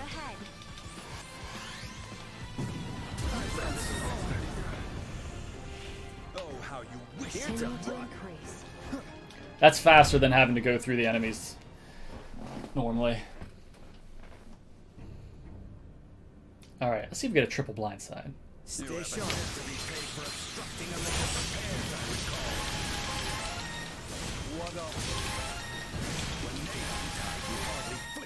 Not bad, not bad. So that was all 3 of the horned enemies. And now we're going to fight the Emperor, Boldor himself. They will regret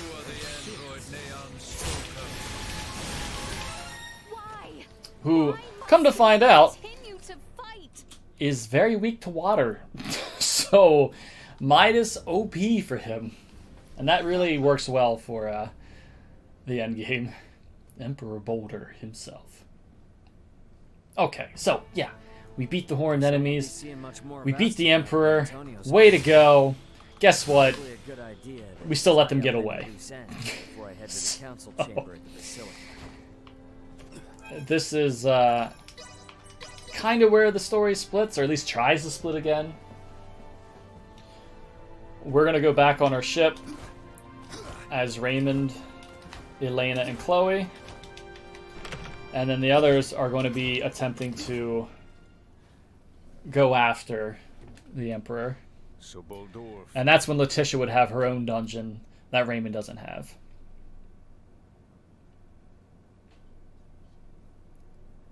Much quicker than expected. The unidentified vessel was...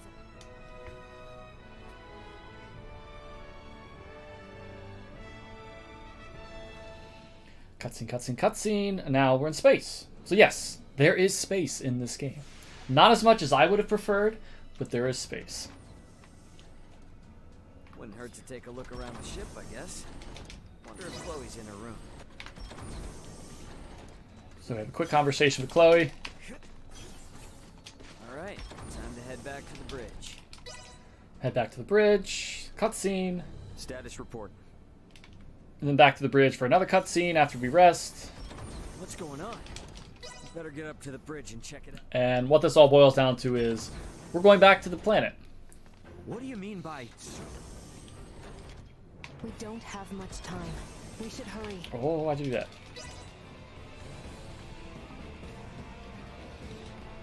Pike, set the So yeah, right now Midas is almost as strong as he would be for the rest of the game. There is one other spot in the run where we boost all his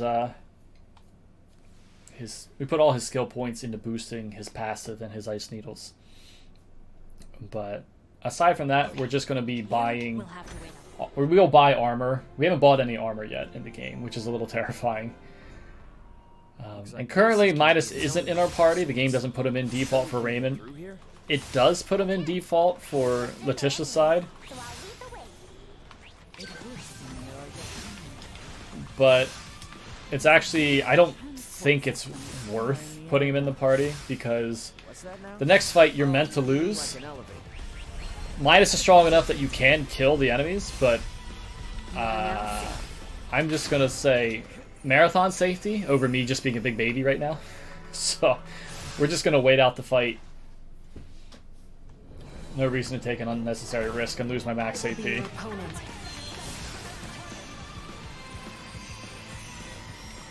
We can skip that fight.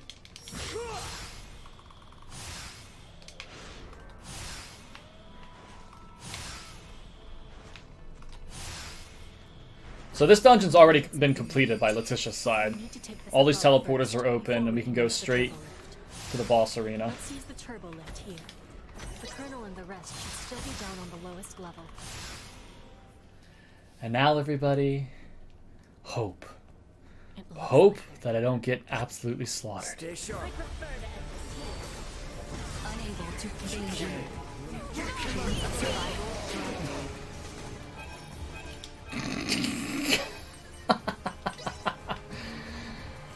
Don't touch me! Don't let me down. Saved it! Dude, why are you walking? Don't walk towards me. You don't want to miss. Unable to continue combat. Valanche, what? Are you stuck behind the things? What did you do? It would appear the time for games is at an end. We are quite busy, as you can see. Well, that was just fun. Be seeing you. I think my heart stopped for a second. So yeah, you're not meant to actually win that fight. You are supposed to survive. If you game over, you actually do game over. So you do have to survive that. And that was a little closer than I would have liked it to be. But got through there, that's fine. Now, let's meet up outside the Taranis.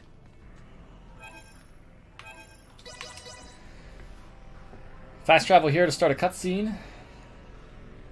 And then we're going to split up again. But Letitia and her crew are actually going to come into space with us. We just have a little bit of our own space main story quest to go through right now. I shouldn't even call it main story quest. It's just kind of a few quest markers to hit.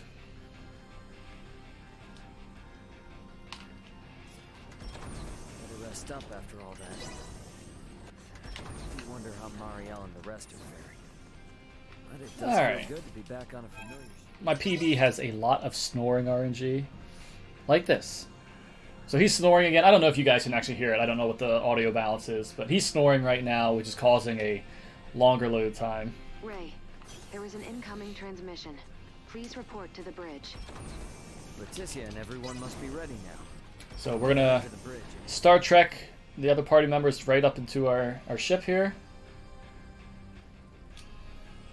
And at long last, it's time to buy some weapons and armor. It's nice that it works out. Oh gosh, why would you jump?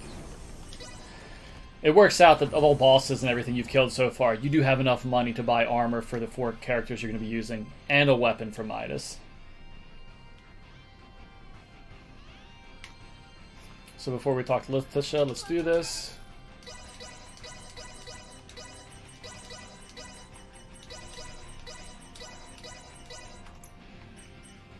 Okay. Is that the... Yeah, that's this one. Let's get some armor. Thanks. And then for equipping, this is actually pretty nice. You can do it from your item menu.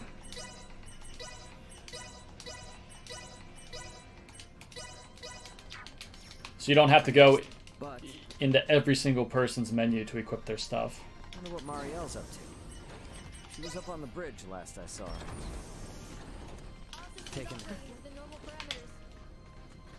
There's still so much Marielle and I both don't seem to know about this entire situation.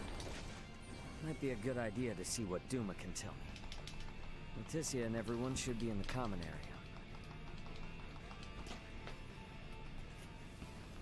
Okay.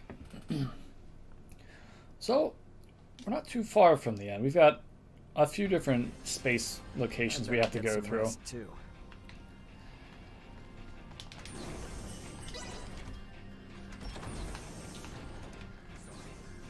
We're gonna sleep one more time.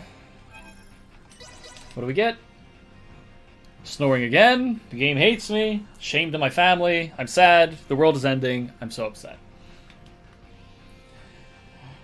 Oh, you've got the load. Has reached the Manuk system. They have made contact with what appear to be 2 Scorpion ships. They are engaging. Now the game's a little inconsistent. Like I can interact with the elevator there while Nina's talking, or not Nina, Chloe, while Chloe's talking. Status report. The Manuk. There is a specific cutscene coming up after this next dungeon where we can't, or at least 2 dungeons in. I'm not sure. Alright, so the game likes to take out Midas. What the heck? But we need Midas. Midas is life. It's a marathon, so I'm gonna spend time killing the enemies here that I blindside. Okay, I can't be asked again.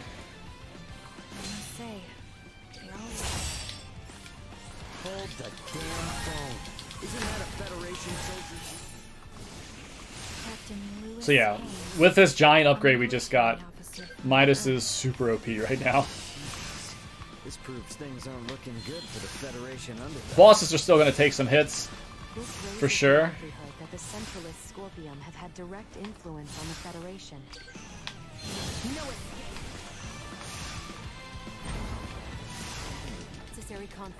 But we should be alright. Might be able to move this And the basic strategy now is to flinch bosses as soon as we can. Now, if you play this game casually, and please relate and chat with me if you have, hitting these pieces of debris can be so enraging. Sometimes the game registers you did, sometimes it doesn't. We got some good luck there. Registered both times. But that can be a trouble spot sometimes when you're playing casually. Awesome! We made it! Let's keep moving. Alright. So, Theo is a character that you can recruit to play in your party on Letitia's side.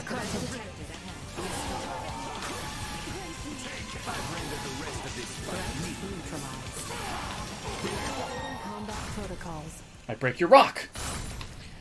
JJ, who we meet here, is part scorpion, part organic life form.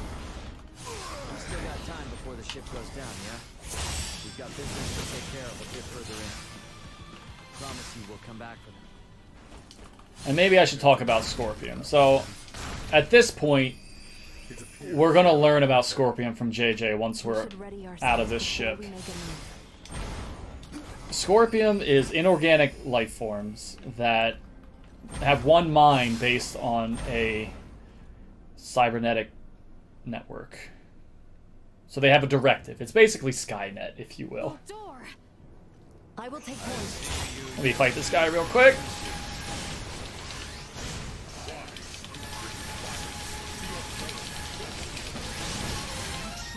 Okay, that went well enough. Again, he's weak to water, so his HP goes down pretty quick. So Scorpion has this one mind, and they offer organic life forms the ability to fuse with Scorpion, so that they gain all the benefits of having that like one-minded network, but also they don't get sick anymore. They gain all the benefits basically. Better head to the living quarters. But what we're going to find out in this next area is there's an offshoot branch from that mine called the Centralists, and the Centralists have a different directive. And so the Centralist Scorpion are what Boldor and Gaston and Valange are being a part of, and that's kind of where the main struggle in this game is. Alright, so this is a tiny snore, so it shouldn't take that long. Borg? I mean... Oh gosh. Maybe, if you want to relate it that way. So that's kind of like our main enemy in this. The Centralist Scorpion. Now these life forms are all over the universe. This is just one section that we're experiencing this in. And Parapeum, which is the name of the area we're going to right now, is a colony for Scorpion, where if you want to join and fuse with Scorpion, you would come here. You will undergo an entry procedure. And you would initiate the process for that. So we're coming here to kind of learn about Scorpion, seeing if we can gain any information on what's actually going on. Welcome to Parapeum. It's just a city. A normal, boring city. You consider this to be normal? By the by, Every single building here is pop quiz for chat. large as a keep. You've seen Midas. You're not really How old do you think Midas is? And everything are What do you think? I guess we can just sort of take it all in as we make our way to the learning facility. Yeah, this is learning facility. This is where we're going to learn everything about Scorpion. But your whole party doesn't come in here with you. You have to undergo a sort of digitalization. So we're not actually fusing with this to see the Scorpion mind, but it's kind of like a fake digitalization for us to be able to ask other Scorpion what Scorpion is. It would seem the information. Gosh, what are you paying attention? Huh? That red unit has He's either 37 or 38. I think he's 30. He might be 38. One of those two. I still have much to learn about them myself. So this presents an ideal opportunity. You might. Try asking. Yeah, at least two. I think at least two is a good answer. Yes. So this red Duma gives us information on Centralists. We kind of learn about that. Now, we fought Boldor again. And Boldor, at that point, had already fused with Scorpion. Or was beginning the process for it. But he got away. Which is just kind of what happens, yeah? I think we're getting used to it by now. That wouldn't surprise me. You are unharmed. So, when we hit this quest marker, we can actually reform our party. And I've missed Midas terribly. I need Midas back in my party. Scared to death without him.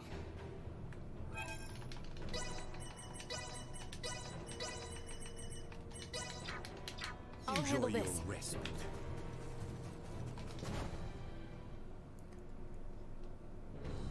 Now, the game likes to throw certain fights at you. Exercise caution.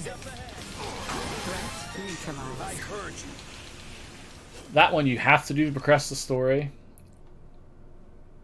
But this fight coming up after we take the transporter, it gets this whole cutscene. You think, oh, this is going to be a difficult fight. But no, it's something you can skip and just run by and not worry about it. We apologize for stating there was no danger in there. So yeah, Duma's saying we apologize. They're starting to learn that the main directive might have some flaws in it because the Centralist shouldn't be something that actually exists based off the laws of the Duma and the Scorpion.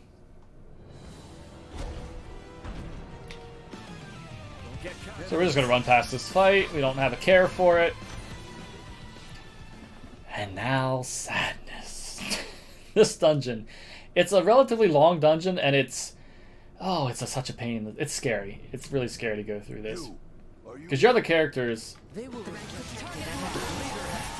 suspect that by now... are pretty weak. We haven't put any points into their tiles, really. I'm gonna take easy experience here when I can. If you kill an enemy that's stunned from a blind side or a... Well, no, if you kill an enemy from a surprise attack, you'll get bonus experience and bonus money. And so we're trying to get more experience so we can afford the skill points required to really beef up Midas at the end of the game. But this place has 4 sections where you have to fight a bunch of mobs, and it gets a little sketchy. Now, if I don't use any fresh sage here, I'm not going to go back to the ship, because I don't need to, but if I do, I might think about that.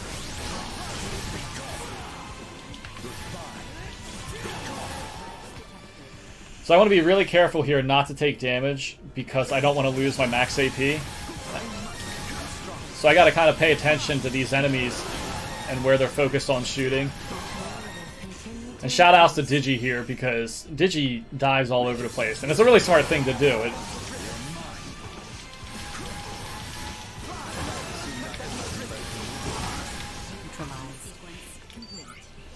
So ideally, you're not in a fight when you interact with these consoles, because A, your character is going to be taking damage, and you could be taking damage while that text box is popped up, but B, Midas is a giant pain in the butt. And he likes to use genius potions when you're not in control of them. And we don't want that to happen. We need those. We desperately need those.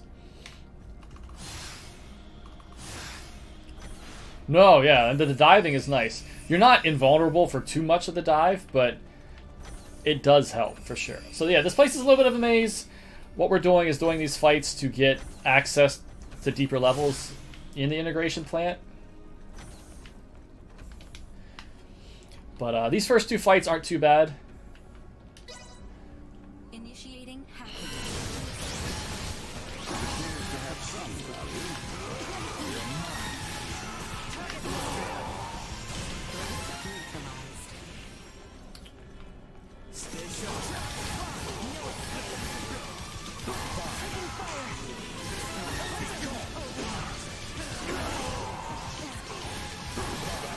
Alright, 1 fresh sage down.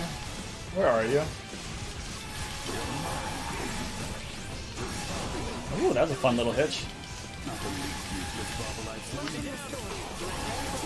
Alright. That's 2 fresh sages. No new fights, that's good. Might be alright, we'll have to see what happens on the next one. I'm not above losing some time to go buy more fresh sage if it calls for it. So here's where the game lies to you. You can't actually go to that quest marker yet. You have to go back to the other side of this dungeon before you get access to that section. So we have to go this way.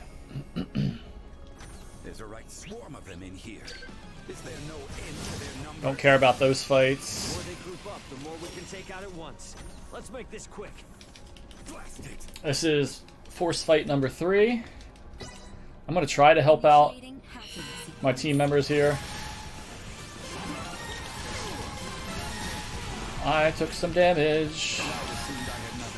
I'm not supposed to take damage.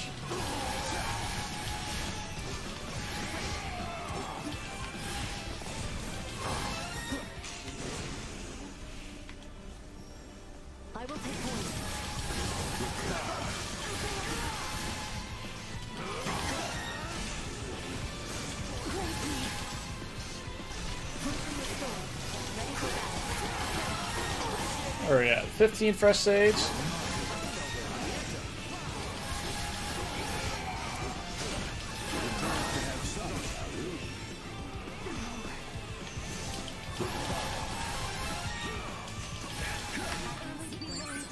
Oh, stop using him! Sprint, you fool! 14 fresh sage. Okay. I think 14 is fine enough for this.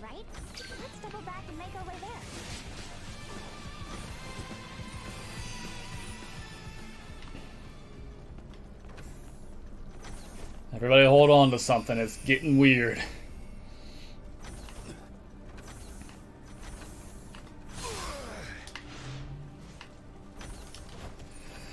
I would consider the final boss of this dungeon to be the hardest boss, at least for me to fight in the game. Very easily you can just wipe your entire party, and it won't be the end of the world. I mean, we can still beat him if we lose our AP. It's just going to be a little bit of a nuisance.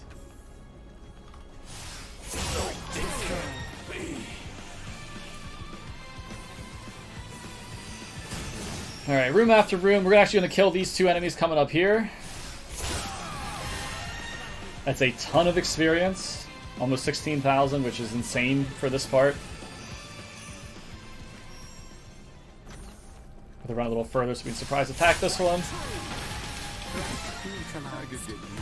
And so that should give us enough to max out our ice needles and our passive point blank range. But we'll do that after this fight. After the main boss here.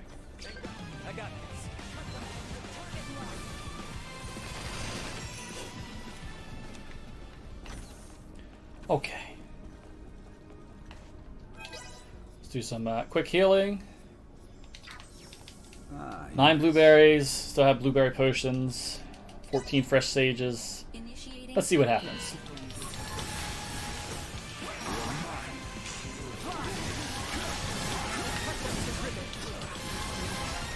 Don't break again.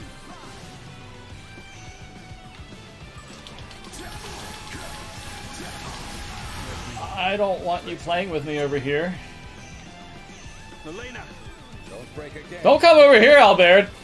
What'd I say? Go over there.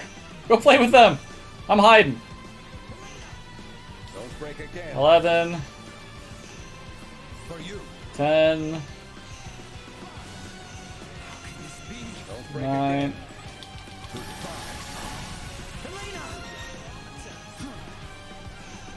8.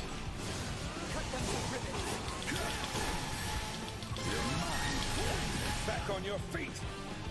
Alright, nobody spawn here! Okay, stop using int potions. We got 10 genius potions. Alright, alright, we in there, we in there. Super sketchy. Please heal. Okay, in my face.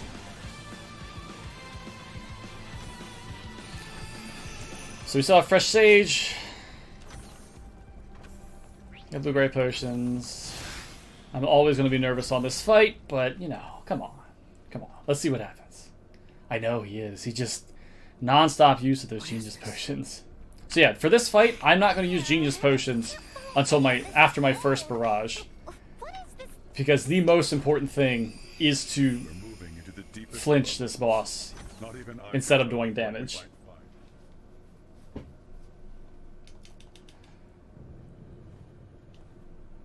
So let's see what happens. Here we go.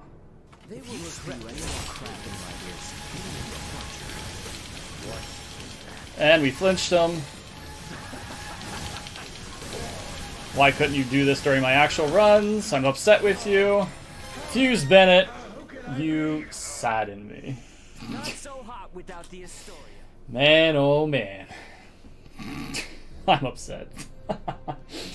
I had a run going yesterday where I was on blistering pace, and he killed me in my run. I still PV'd, but that's I'm running my timer behind this while I'm going. That was a gold split for me right there. I'm upset. Don't step in this. Okay, we're fine. We should get out of here and head back for Yeah, that was a really good fight.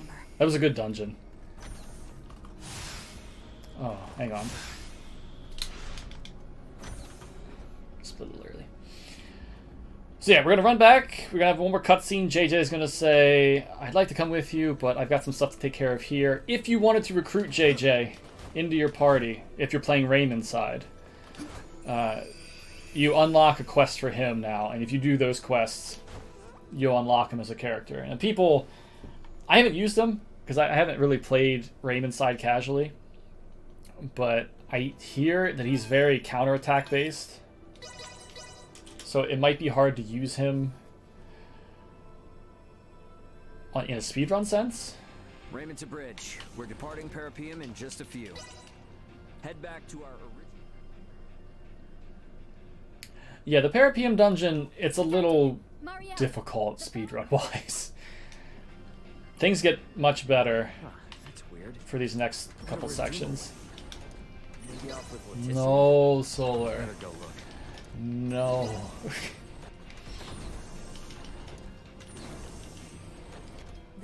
Yeah, from what I've been reading and hearing, it's very situational what you can do with him. So we don't use him.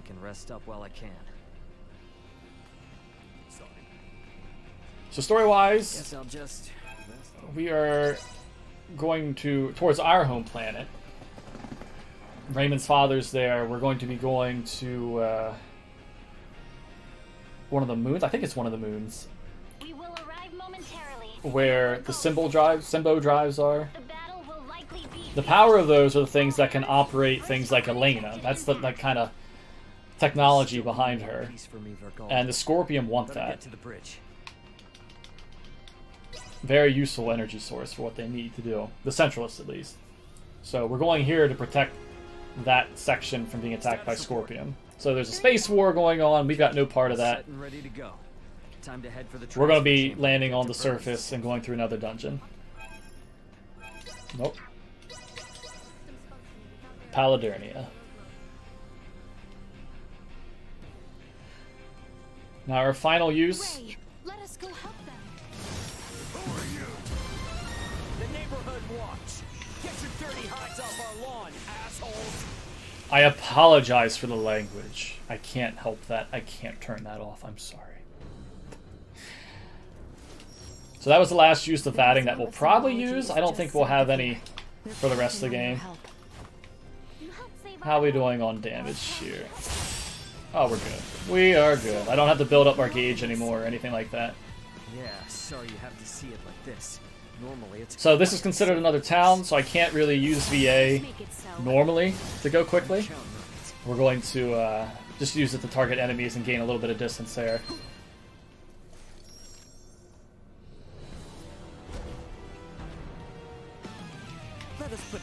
Two of these robots! Let's run by them again. Cutscene and all. So I'm turning the camera. So the game likes to auto-target the one all the way on the left. I don't want that. Turn the camera there and influence which one you target. Elena, what are you doing? Alright, so now we've got this force fight up here. Wait, just stop. It appears that they have already taken the museum. Force our way in. Let me So you have to kill those before you can walk into here. I'm pretty sure. And at long last, we're going to restock because we're running dangerously low on supplies.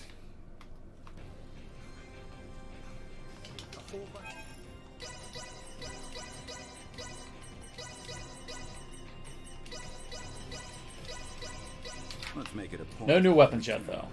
Waste of money.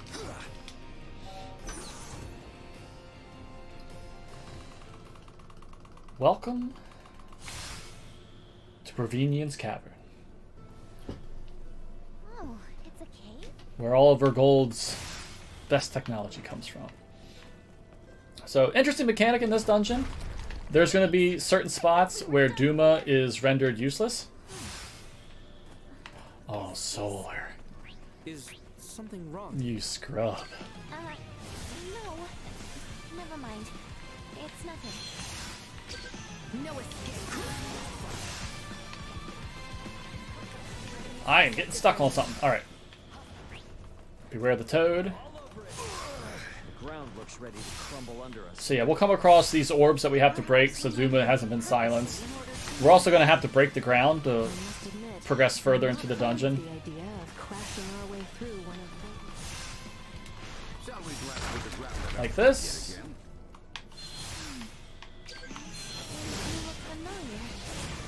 What are you muttering about? Oh, please get off the stuff. Gold symbol drives Yes. really that incredible?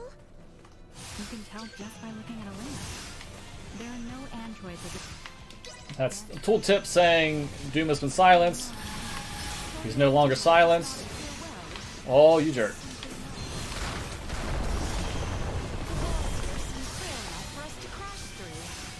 What the heck got destroyed? And once again, Duma silence, so we are forced to run. This next section is going to have 3 orbs that we need to break.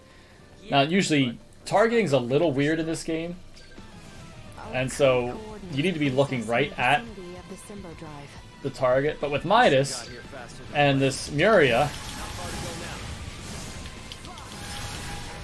and you're shooting ice needles out in all directions, you can just aim. You don't have to aim. You'll just knock out what you're looking for.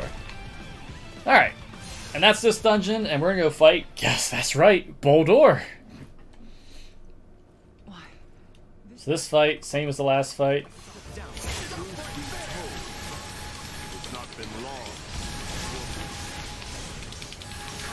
He's frozen, so he's going to take extra damage. So that went really, really well. And now, a terrible, terrible boss, which I need to be very, very careful with. Meet Remington. Fused Remington. We can't use Duma.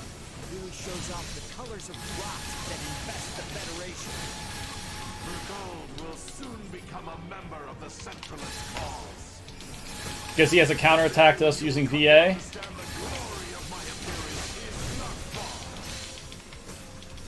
And he doesn't take HP damage.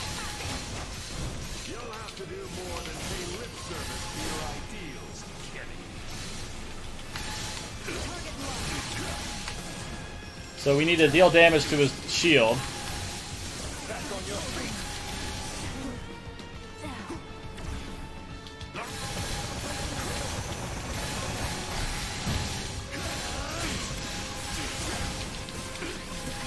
And then he has very, very low HP after that. So that's good. He didn't even do his one attack that can wipe your whole party. We got through that pretty unscathed. It sucked we got hit, but we'll be able to get our AP back.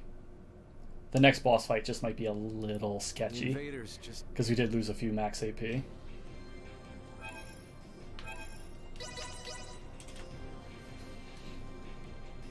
Oh, I believe it, I believe it. He's got this, like, green top. He spins like a top attack, and at this stage in the run, it absolutely decimates you. Whether you're using S3 Cage or not, it'll just one-shot everybody in your party.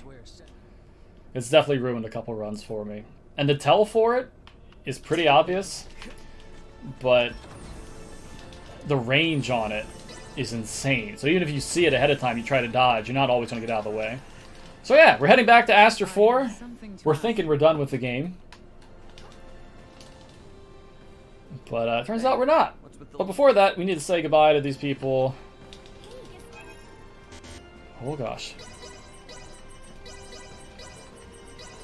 Get you right in the feels. We need to buy another weapon. Get some more armor. Thanks. This will be the last armor we get.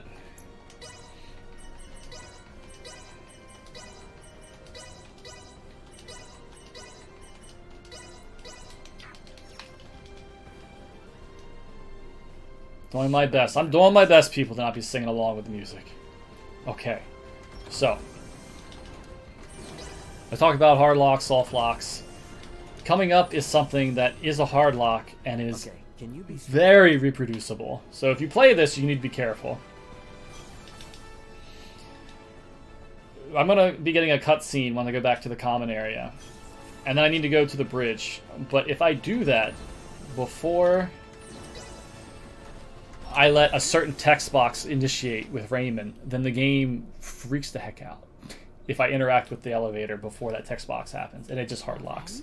I shall make my way. So we're not going to interact with that elevator until after I see all right on the screen.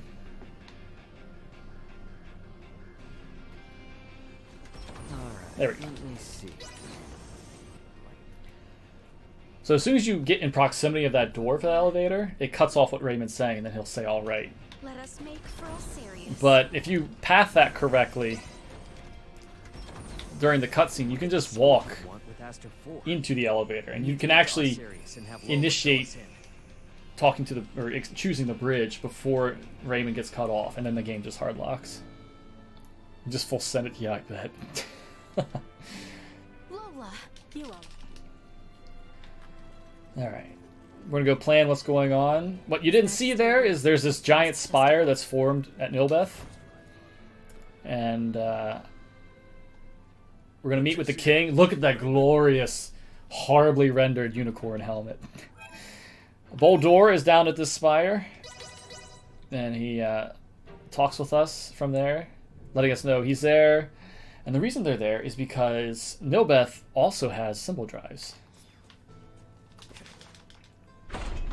And so because we ruined their plans at Paladurnia, they're going to try to do what they were trying to do there here. Remain ever aware. The Nilbeth.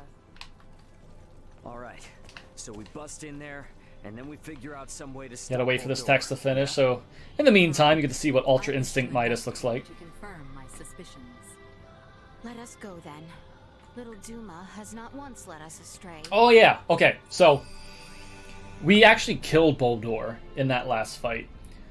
But because he's so integrated with Scorpion, his mind hasn't died, and so he can just continually generate physical life forms. And we're gonna see that again. Unable to continue combat. I want to heal, but you're frozen.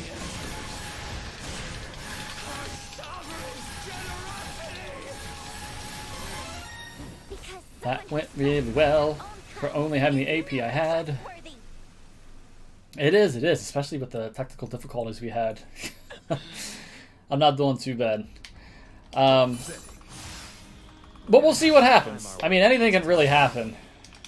It would seem so. Let us begin. I'm not trying to jinx anything. My PB is 2:31:19. We got that yesterday, and that had a 50-second time loss to Bennett. The one I was worried about dying on. Or platforms. Judging by the outside, we're going to be at this a while. Oh, dipstick. I didn't want to do that. You are now safe. So my gauge disappeared when I accidentally did that, and I wanted to get more AP back from blindsiding. So we'll have to improvise as we continue on. There's 2 forced mob fights in here. And yeah, this is the second to last dungeon. It's part of the same area, I guess. You have to get the one from the other, but this is its own separate dungeon. Made it halfway up yet? I wonder the same. With my senses. So there's where we're going to end up, but we got a lot of back and forth to do right now. Just gotta keep going up so there's no more up to go. So here's where I'm going to try to... Energy levels low. Insufficient output.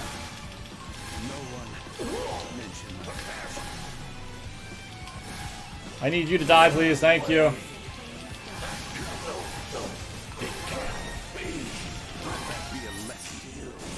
Alright, we got a little bit of gauge there. I'm going to try to blindside the enemies coming up on the next area. I need to be careful, though, because they can kill your entire party pretty quick. For those of you that know Dragon Newts from the Star Ocean series, Dragon Newts tend to be pretty powerful, and this is no exception.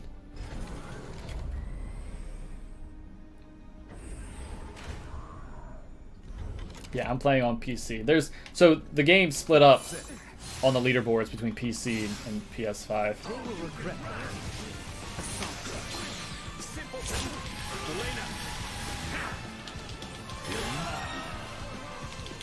Unable to continue. Hi, Dragon Newt.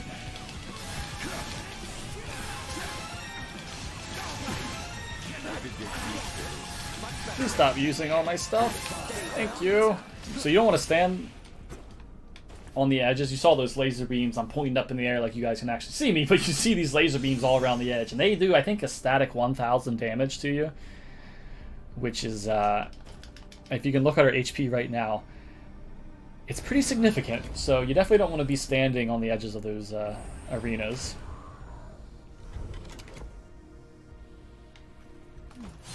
This area appears removed. So we're getting this orb, but we need to put on a different elevator.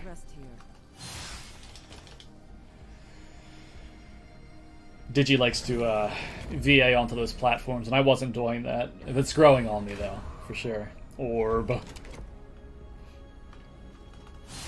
So yeah, we fought those enemies with the intention of getting our AP back, which we did. So that's going to make the next two the rest of the boss fights pretty nice.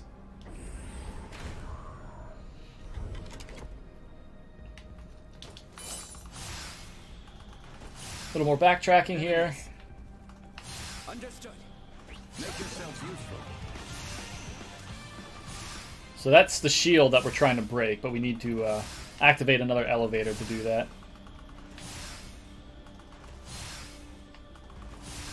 Brace for a fight.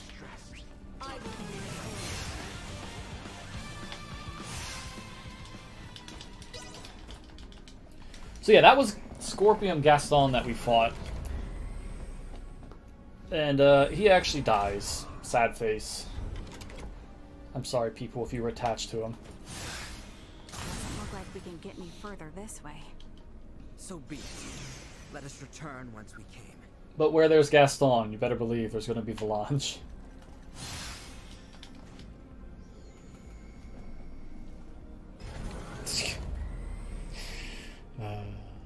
I'm thankful members from my community can pop up to chastise me while I'm doing this. I'm hurrying, my goodness.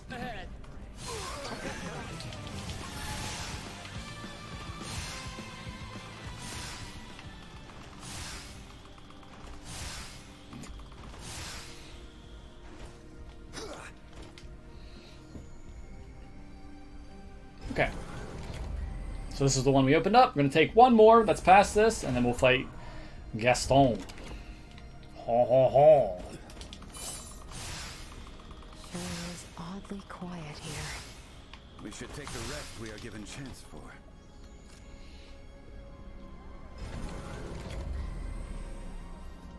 Ooh, go. It's a pretty epic scene for a battle, yeah? Bolor doesn't look very impressed. Why did you stop? Whoa! Oh, did you get frozen? You haven't finished your cybermind integration. If you die here, it's over, man. If I am to meet my... So that was a little sketchy. I thought he was about to get that attack off on us, but we flinched him just in time. Why are you doing this?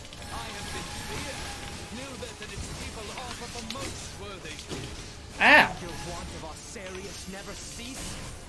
You understand nothing. Such trifling matters concern me not. How dare you hit me? Mean.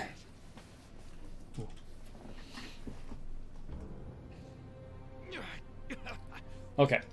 So at that point we're like, okay, he's dead again, right? No. Cybermind. If we want to actually kill him off, we need to go into the cyber mind of Scorpion. And so we get digitalized, and that's what this dungeon is. We're kind of in a network, if you will. What are you doing, Ray? Elena! Well, it's not that I forgot to dodge. These battles are kind of scripted to where if you hit enough with minus, they should flinch. But both of those fights, I tried to VA, and I got stopped on something. And if you play this game casually, that'll happen to you a lot. I don't really know what that is, if you're stopping because Duma's in front of you, or if the game just stops you because it needs to load something. I don't know. But it slowed us down from making contact with both those bosses. But easy enough to kind of improvise. What the hell is this place? Alright, I hit him, not to do actual damage, but to actually get our AP back. I don't want to have to deal with that. I don't really... Stick together now. What the heck? Where'd it go? Enemies up ahead. This dungeon's pretty weird. It forces you to split your party up, and you have to find all your party members before you're able to continue. You are now safe. And so that's what we're doing in these first couple sections. Raymond, So we get Elena and Albert. where it was And then the next screen, we're going to get the rest of our characters. I'd say we've seen just about everything. Raymond's now Tamagotchi, yeah. Back to that new spot that just opened up. And let me tell you what. One thing you love when you're in a final game dungeon is unskippable cutscenes. No! How could this be? Mother! So we get a little bit of backstory here of before we even showed up on the planet. Also, look at the blur effect on Raymond when you take the graphics down as low as I have them. They are beset by the rot, much as we are. But she herself is Astarian. Gerard. So this is As we speak, King Boldor talking to many his of our own son. people suffer this very same affliction. Tatiana is but one of many. Mother. Whose voice was that? So this is one of two that we're going to have to listen to. Are we back where we started again? I'll try a different way this time. And this dungeon can definitely be confusing. At the beginning of it, you follow the quest markers, and then after this one, and the cutscene that follows, there's a quest marker for an area you can't actually get into yet, and so it's up to you to figure out that you need to clear every other thing that's open to you.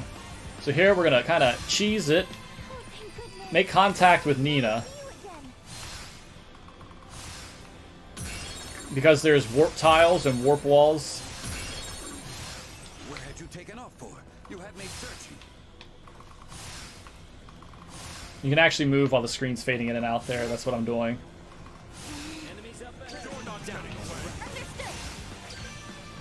Warning. Energy levels low. So yeah, we skipped that one warp tile. There you are. It relieves me to see you all well. To get Nina, but still warp to where we were trying to go. We all seem to have found each other again. We'll just beat Raymond here. Elena actually has a really poor VA. If she makes contact with an enemy, she'll back off of it, and it takes a while for her to do that. So I try not to use Elena in the run when I can help it.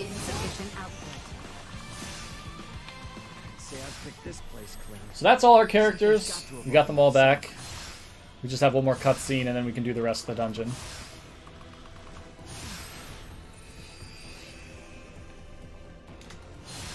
Oh, truly now, a newborn princess? A child born to us late. My aides seem to have taken quite the liking to her. Perhaps more than I. Surely it is fate. At 6 years So yeah, while we're going through this, I mean, it's been a pretty okay run. We haven't had a game over yet. It could still happen, obviously, but it's been going pretty well. She is still yet but a babe. I hope it's been enjoyable for all What of kind you. father offers his daughter's hand so soon? I was waiting for this game to come out for a long time. I thought they were done after 4, and then they announced 5. And I never played 5, but I hadn't heard the best things from it or about it.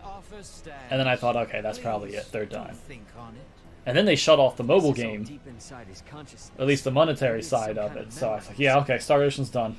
They got nothing left. Oh, I can't do that yet. I'll try a different way this time. But yeah, I'm happy they did come out with another one. All right, Midas.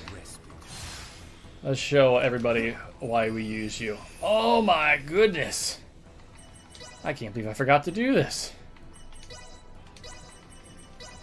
Oh. Mastery is only the beginning. Mastery is only the Shooey. Now he's fully decked out.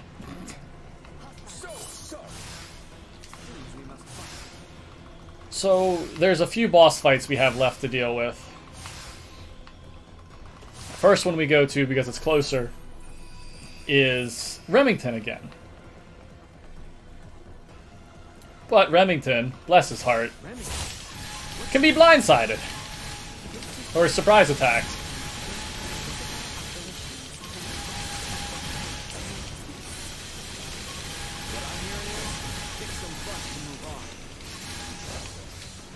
Really?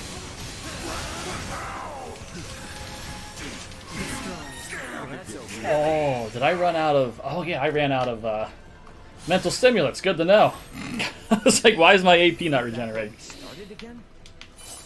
How to try a different way this time. Yeah, let's go this way.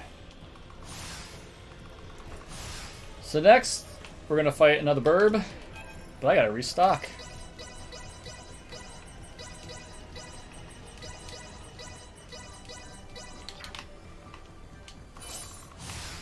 Burb time. That is a lot of numbers. It's also something you can turn off. You actually have the customization ability to show no numbers, just your control character's numbers, or everybody's damage numbers. It's completely up to you what you want to show.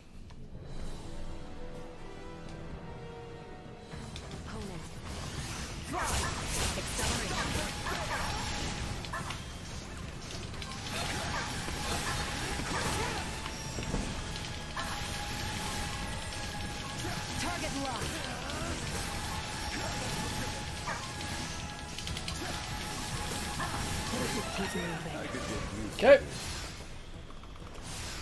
I would call that a good fight. Are we back where we started again? How to try a different way this time. Now we've got 2 more rooms to go through, but these are specifically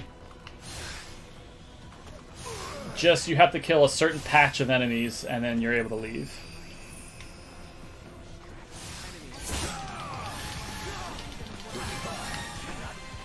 Where'd you go?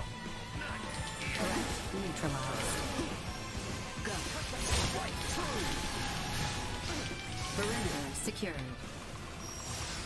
And obviously nothing can stop Midas, so that's not going to be an issue. Are we back where we started again? How to try a different way this time.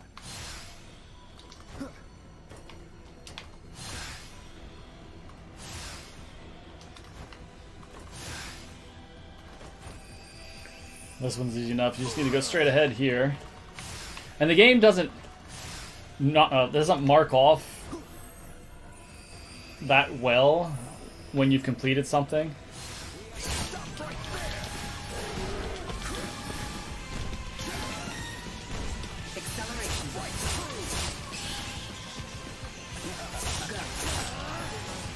I like to use 2 VAs there because that bat can still be ahead of, or above you, even if you. Back where we started again?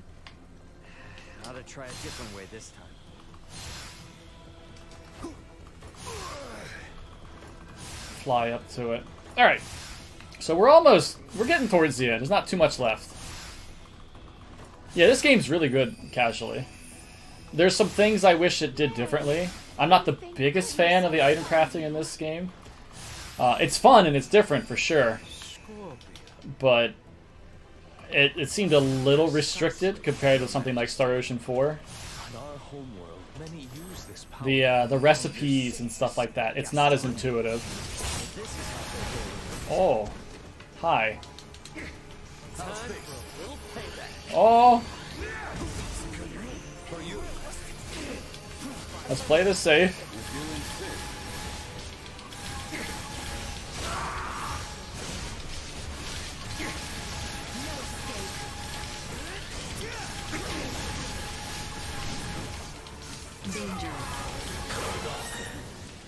Shooey! That was sketchy. So the only reason I didn't game over there was because I think one of that Sias I have has 10% defense on it, and I think that saved me. So we need more mental stimulants, more genius potions.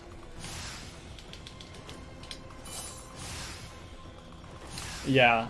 So for something like Star Ocean 4, you know what you're making every time, but for this, you get something random every time. And there's a lot of variability once you get the higher levels. Dearest Tatiana. It's hard to deal with something like that. But aside from that, I mean, I like the game. I like the combat free flows, movement free flows. It's completely 3D.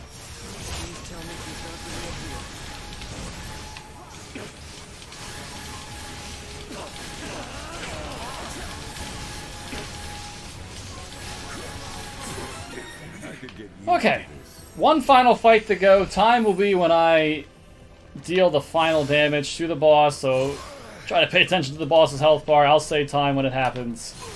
But let's again go fight Boldor. Which has a slightly different form this time. But again, we're in this dungeon as part of being part of the Scorpion Network to kill off Boldor's mind, basically. So we're fighting in his mind. The Scorpion way is to seek the evolution of all life through integration. I find your lack of resolve disappointing. Everybody died, that's not good. But we're doing fine. Time. And there you go. That's Star Ocean 6 main story. Oof. My goodness. What a scary end to that run. What could you lowly mortals ever hope to do? So yeah, I know we're probably a little ahead of schedule right now, so we can let this ending play out. I'll see what Tech says about that. With such power, I will not, must not be beat. So we see here Boldor's really trying to hang on in his mind. And then you've got Letitia and Raymond just verbally beating him down right now. In a world without sorrow to temper it. High Spirits, feel free to let it go. You mean play? Feel free to let it play. Devotion is ultimately the same as one empty of all. Thank you for the GGs, everybody. This is a fun run. I have a blast with this run. I was excited to learn it too. Alright, we'll do High Spirits. I cannot be. I alone am destined to be your new god and leader. Behind me, now. So this is where Duma steps up and is going to sacrifice themselves to put an end to Boldor finally.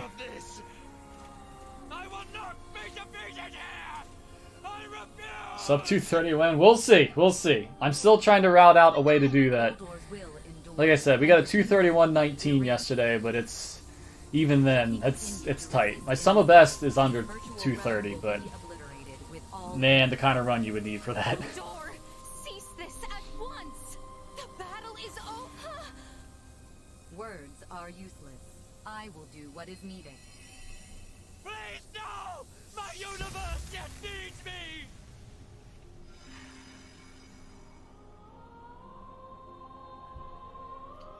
Here we part. What? No! I am unable to maintain your consciousness in this space. Well, this is just a sad ending. My gosh, why would I let this play? What power I have left. Yeah, this will get you right in the feels. Safely. But what's gonna happen to you? You possess the potential to both understand the Scorpion and guide them to an enlightened future. Through you, may the seeds of all evolutionary paths for life be sown. I place my faith in you. Understood. Rest assured. Ray, at your side, I found faith in the future coexistence between Scorpion and organic life. Yeah, I don't know. It probably took me 30-40 hours to play through. I thank you. I didn't 100% anything, and I haven't gone through the bonus dungeon, so it might have been less than that. I wanted to get into the speed run before I went to look at the bonus dungeons, just because I wanted to be ahead of it and gather information so I could give that out to people that might also be interested in speedrunning this. And like I said earlier in the run, if people missed it, I'm working on a written guide for this. I'm also going to be making a video guide soon for it, and those resources will be out there if you'd like to learn this run. It's it can get technical-ish, but it's, at least for me, it's a very fun run. Duma phone home. Poor Duma. And there's Isoa percent, which I don't know if anybody has put too much time into that. I think that revolves around playing the Ethereal Queen. I'm not sure. There's also Queen percent, which is going through the game from the beginning and beating the Ethereal Queen. And there's I think there's only one run for that, and there's plenty. There might be two. I think there's only one. There's plenty to do with that as well. Thank you, Duma.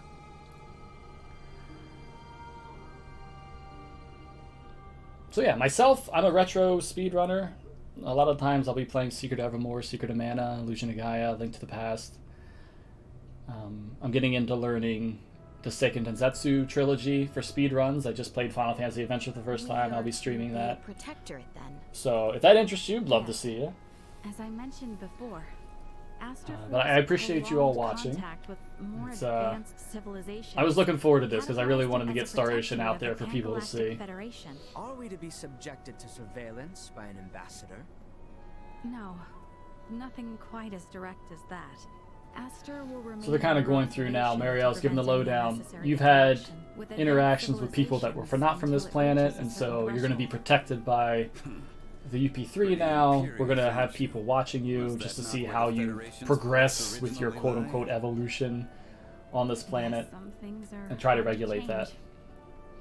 And though it might not exactly be compensation, all of you who have been subject to intense intervention now have the option to travel to any Federation system to live or study. Studying on a different planet. I must say, I don't hate the thought. And again, looking at this... Agreed. But I'm sorry. Because like I said, this is a very beautiful game, and it's just really lowered in resolution right now for the speedrun. As to the consequences of progression. Think exclamation mark runner, maybe? For the command? Medical science at such an advanced level, I'm pretty sure I don't want to tab out of this game, because this game will hardlock crash my computer if I do anything at this point outside the game. I want to treat the suffering people Thank you, Queenie. with my own hands and My fiancée, Queenie. Our journey into the stars must be one born of our own volition. But yeah, I'm not done with this game. I do want to try to get sub 230 as a time. And eventually I do want to take a look at Queen Percent, because it'd be fun to actually just play through the post game. You're probably right. The speedrun leaderboards are broken up, like I said, between console and PC, and it's also between Raymond and Letitia, and it's also between difficulties: Earth, Galaxy, Universe, and Chaos. And I might not be speedrunning all of those difficulties, but the events here have opened your I am having fun with the other to stuff. The importance of the Federation's underdeveloped planet preservation pact. Lelilo, I hope so. This, from what I was reading, this is kind of Tri-Ace's last hurrah in hopes of getting something to happen. Don't be so uptight. So, show it some love. Best way to get the but from my own view, your hopes satiated for this. Fault in Raymond's suggestion. Wow, Albie, can't say I expected that coming from you. Spare me. I simply speak for us all. I wonder if my ancestors also felt the same way long ago.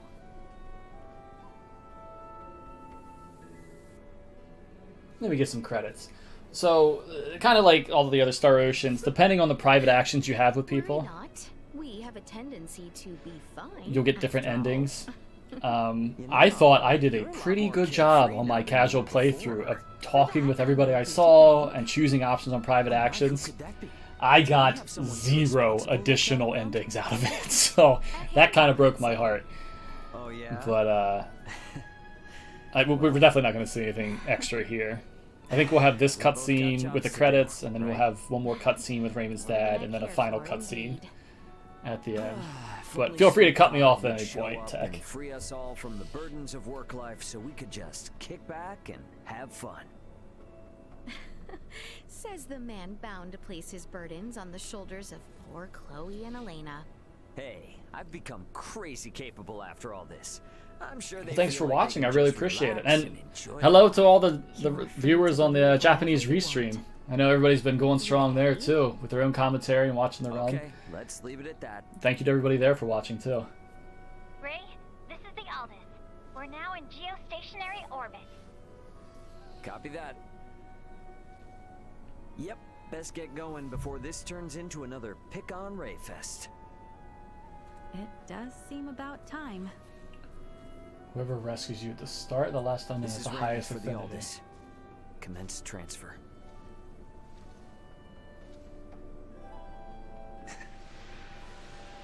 Huh. Well, we'll see.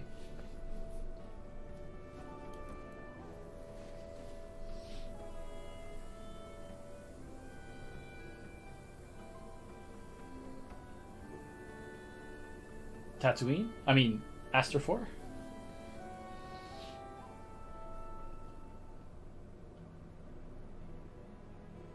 $583.